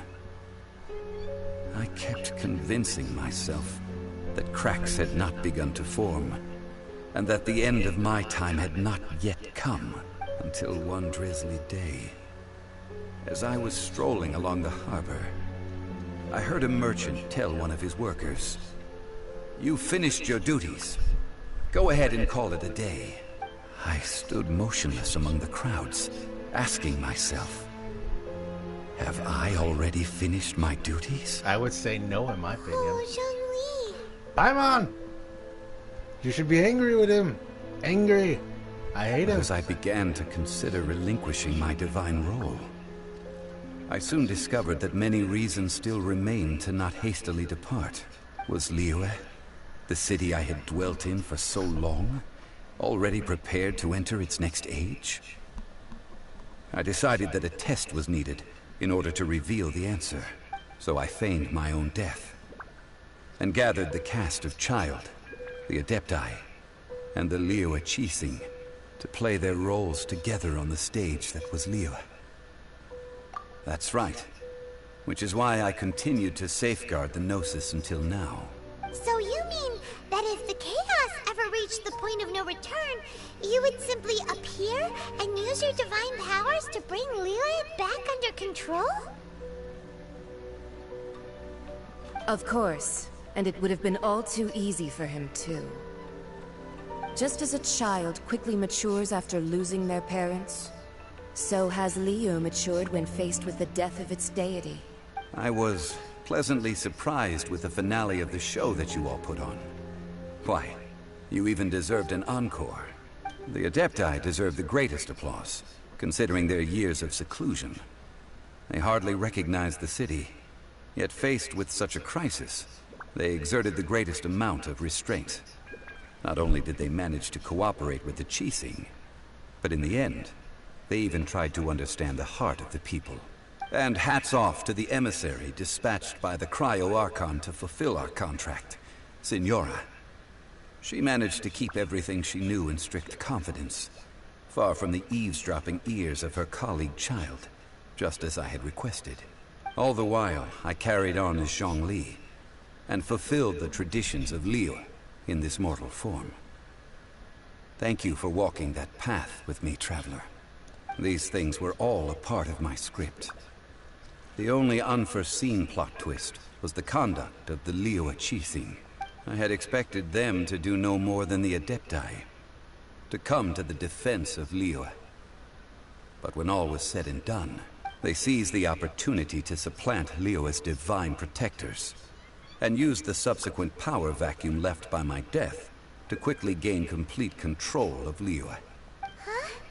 That doesn't sound good at all. On the contrary, I think it is excellent. I had always feared that it was too soon for them to take over from me. And it was also that which I longed for the most. As such, this is the best parting gift anyone could have given this god of old. Hey, what about me? Doesn't anyone feel the least bit of remorse for deceiving me? You've practically kept me in the dark. Forget you, Child. I think that thanks would be more appropriate. You certainly played no small part in all of this, wreaking havoc and turning the city upside down. The Lord of Geo ought to thank you for your performance, if anything. If you hadn't created the pressure of a battle between mortals, Adepti, and a god, the lump of coal resting in the hands of the Geo-Archon, Liyue would never have been able to become a dazzling diamond of a city. Huh? Just whose side are you on, mocking me like that? Are you itching for a fight? Be that as it may, you've come out of this as the hero of Liyue. I, on the other hand, will be forever prescribed as a disturber of the peace, no? Well then, with the Gnosis in my possession, I have no use for such idle chatter. We should return to Zapolyarny Palace and seek an audience with Her Majesty, the Tsaritsa. Come, Child. Fine. I'll meet you there later. I'm not sharing a boat with the likes of you. Do as you wish. Oh, come on, I want to fight her. Yeah, Is there anything else you wish to ask me? Right! As Zhongli always told us, a good trade is a fair trade.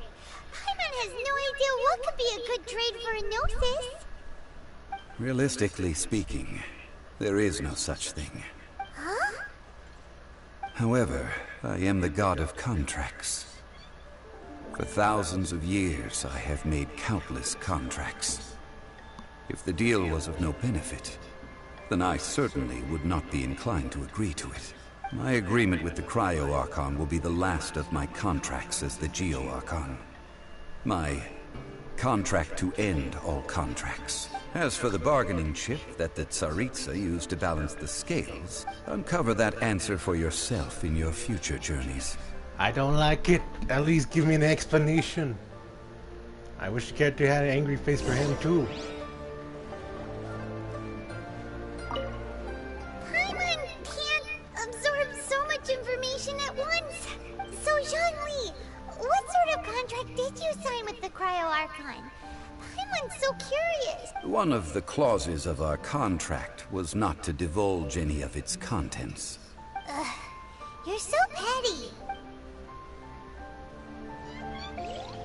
Oh my god, I hate you so much. Oh damn it, I wish I could have talked with everyone earlier. Damn it.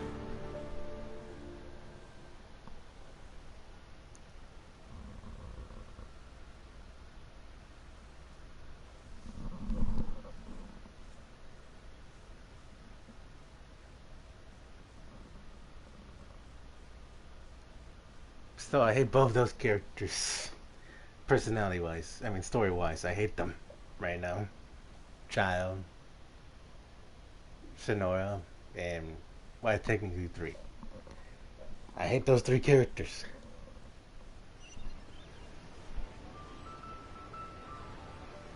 Today's the day of the rite of parting.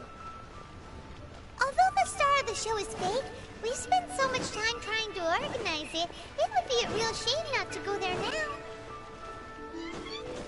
Fine, even though I'm not happy with this. The battle was awesome. The aftermath, not so much. Okay. So the battle was awesome. I hate the aftermath is all. It sucks.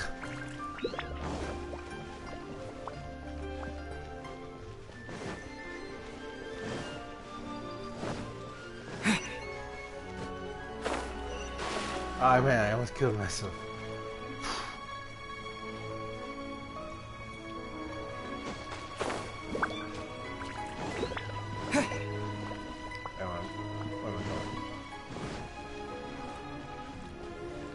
You know that god from the ocean couldn't have just shown up out of nowhere. I mean, it's been 2,000 years since Rex Lapis subdued it. Yes, and to think that this happened right on the heels of the incident with Rex Lapis, too. Say, do you think the person who assassinated our lord and released that evil god might have been one and the same? Now that you mention it, that's very possible. Yes, it's very possible indeed. I mean, it all fits together. That person must have colluded with the evil god to harm Rex Lapis.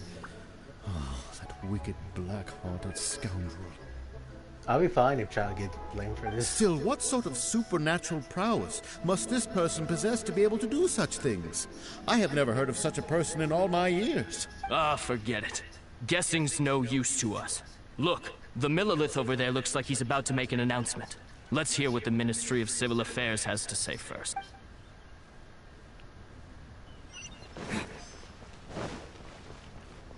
Oh, well, since we're going through with this rite of parting, I guess it means that those rumors hit the nail on the head. So Rex Lapis is really... But they didn't catch the culprit, did they? Oh, come on. Do you think that the assassin could have been a normal person? You know what I think? I don't think any of the gossip on the streets you hear from those shady types is worth anything. There's only one real possibility in my mind. I've heard that the assassin was that Fatui fellow. Youngish, pretty high in rank. I think they called him Child. Yeah, blame Fatui? They certainly are very suspicious. Who knows what those greedy, crooked folks... Shh! Lower your voice. If the Fatui catch you in their sights, Rex Lapis won't be around to protect you this time. Yeah, I guess he deserves it.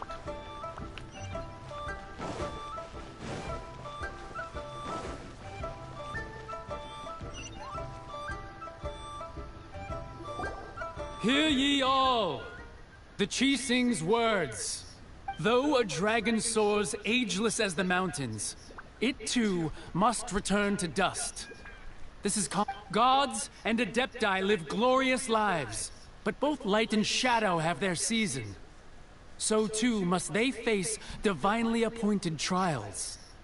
rumors and hearsay abound on the streets that Rex Lapis was murdered. Now, let the truth be revealed. You know, Rex Lapis, you know, he kind of sucks considering he didn't think about maybe the Adepti should be released from their contracts as well. Having been thwarted in his trial, Rex Lapis's soul has recouped the celestial heights. He beseeches the people of Liyue to grieve not, and to let not their hearts be saddened. Nor are they to believe street-born rumors, or indulge in baseless speculation.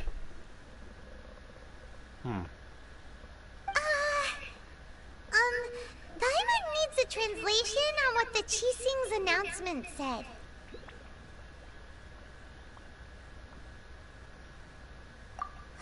So that's how they're spinning it. Something feels off. Why would they suddenly give up looking for the murderer? Not to mention how this excuse sounds like something they just made up on the spot. Could the Qixing already have known that Rex Lapis wasn't dead? But Zhongli said that neither they nor the Adepti knew anything. Did Zhongli tell them in secret after his gnosis changed hands? Exactly, right? Ooh, seems like the rite of parting has been going on for a while now. Let's go have a look.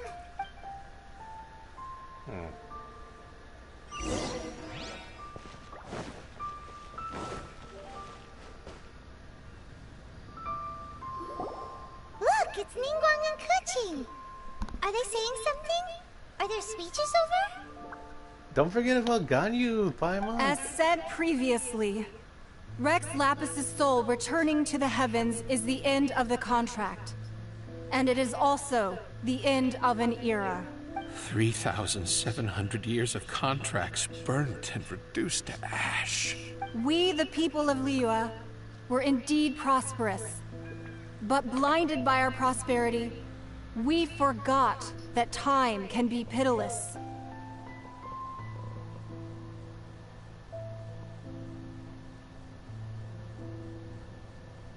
The long, unending dream of our Archon walking among us. Now that we have awoken from our dream, we must learn to say farewell. Will you stand with us as we re-establish our contracts? As we build a new age of prosperity? So concludes the words of Her Eminence the Tianquan. Does Her Eminence the Yuheng have anything to add? Huh? Is she looking this way? Traveler. Yikes! She really is looking our way! Is that the traveler who they say defeated the ancient god? So young. The Liyue Qixing always repay their debts. And as you have heard, our eyes see far and our reach is long. Name your price. You deserve that much. Whoa. Paimon? No. Oh. Yeah, it's all the characters we met throughout the story. Well, could you help me put up some missing person posters? He spoke! He spoke!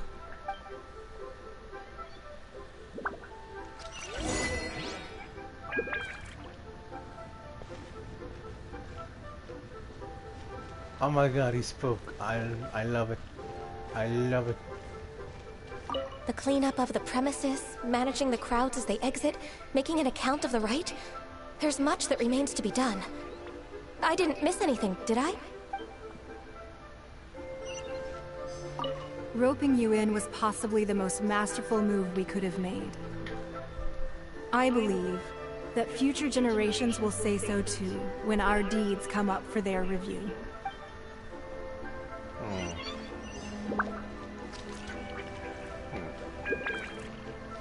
I'm comparing how tall they are to each other.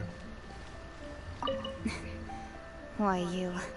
Were you just trying to look cool earlier, or are you really that selfless? If you were looking for someone, you could have just told me that in private.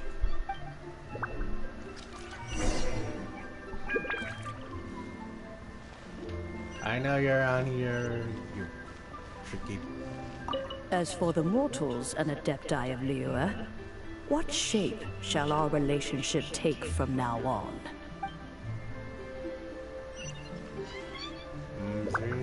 Oh, I really want to talk to you. And to think I'd put my best perfume on before coming here, thinking you'd like it. But it seems as if those perfumes really were meant to be offered to Rex Lapis. Well, that's fine. Suffer no rivals in love, they say. And that's 3 gone in 1 stroke.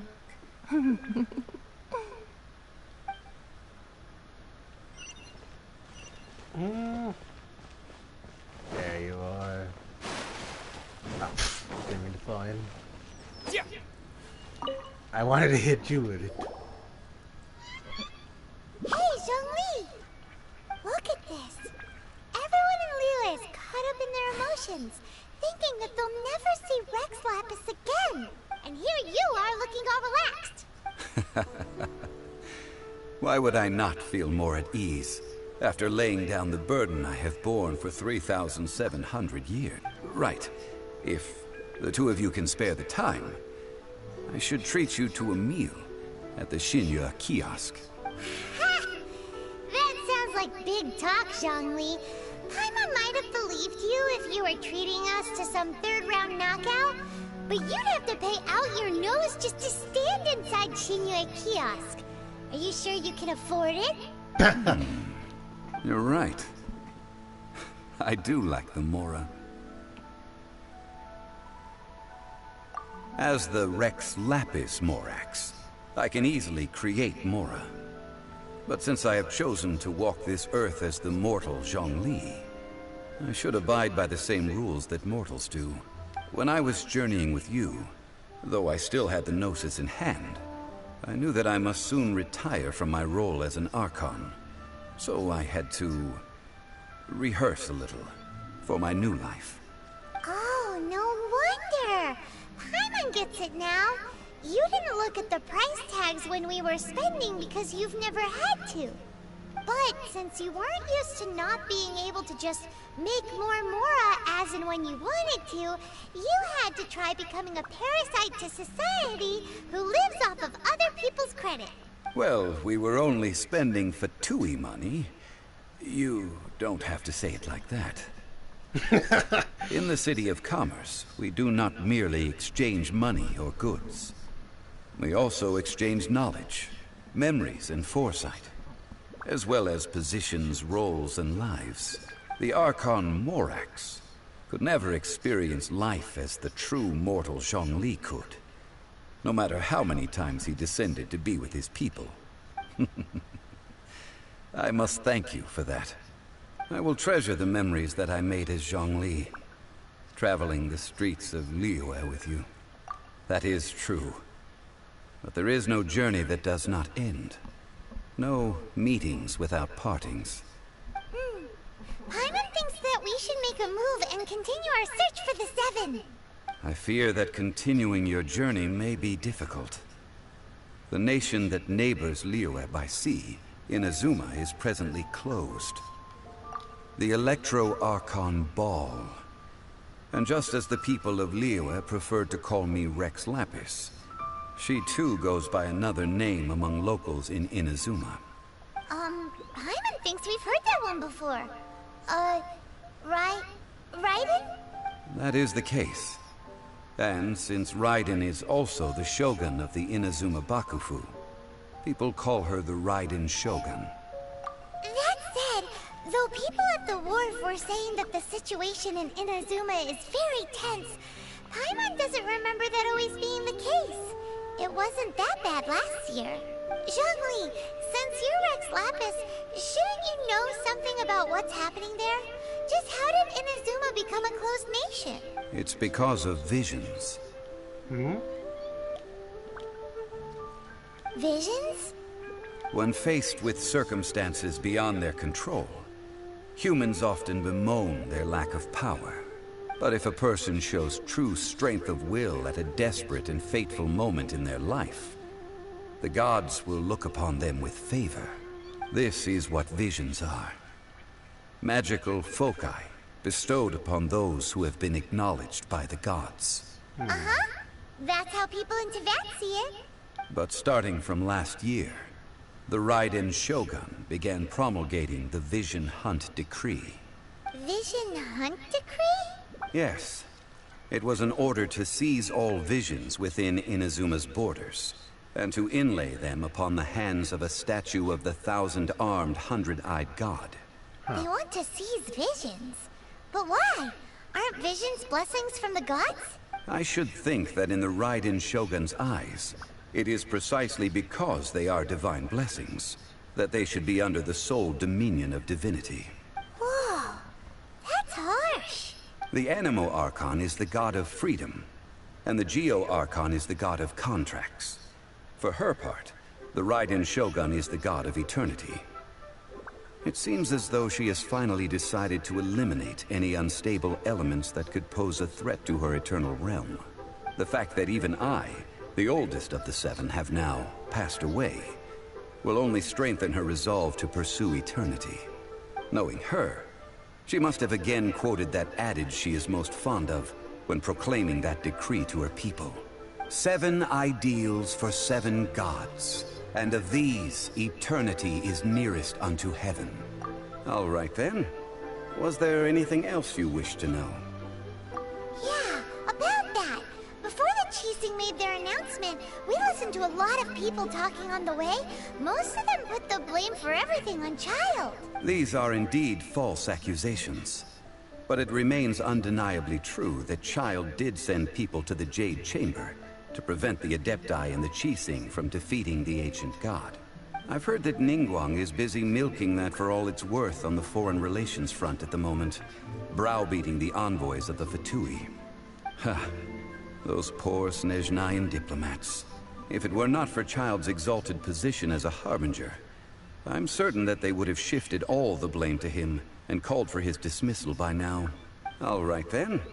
Was there anything else you wished to know? The time of the Adepti has long passed. If even the Liyue Qixing don't want to face that truth, then what future is there for Liyue?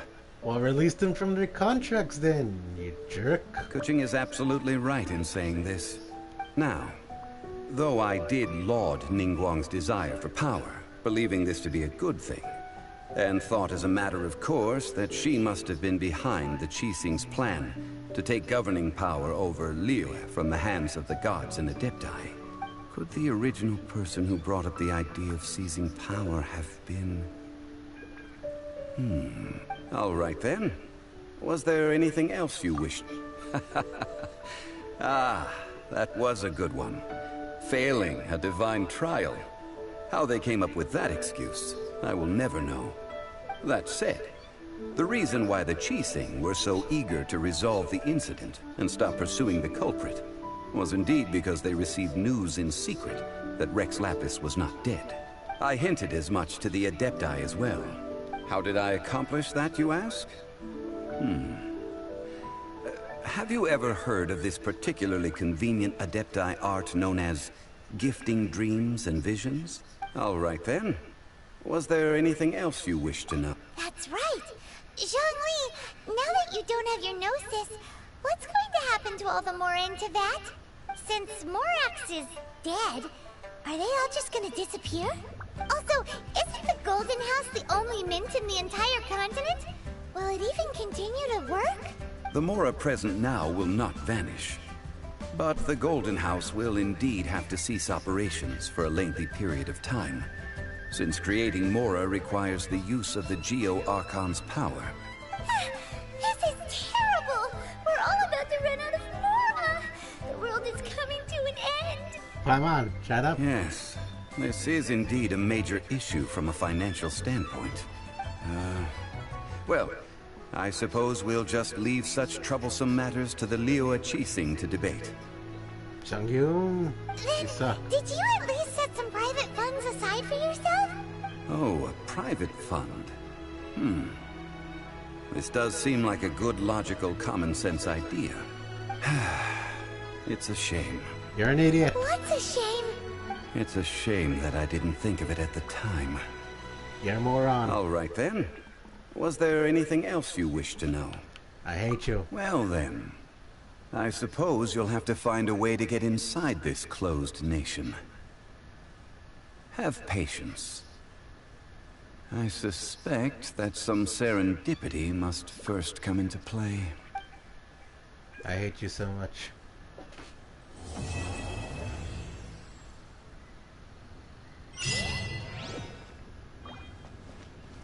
I just want to beat your face in so much. I just want to. Oh my god. I hate you. I hate you so much. Alright, so there's no main story anymore. Considering we haven't got an update for that yet. So we got these side stories. Ugh. Still hate him so much. You suck. You hear me? You suck. And there's just one thing I want to check real quick.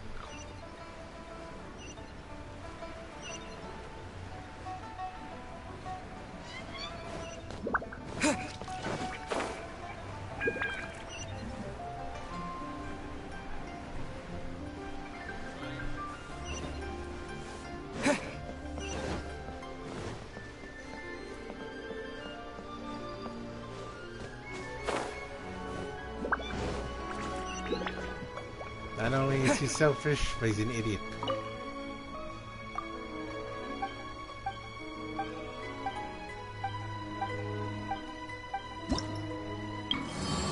Okay, finally I can do these quests.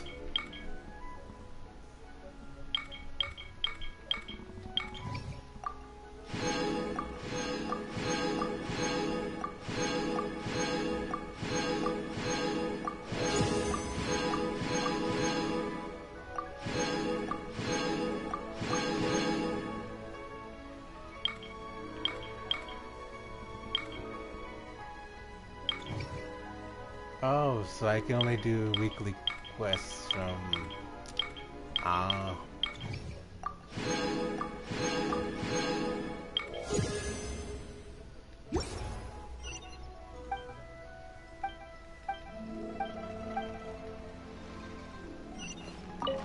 I might as well do quests from here from now on.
Alright, well, I think that's it for today, everyone. We did a lot of things. Alright, so... goodbye, everyone. Hope you enjoyed the video. I mean, the stream.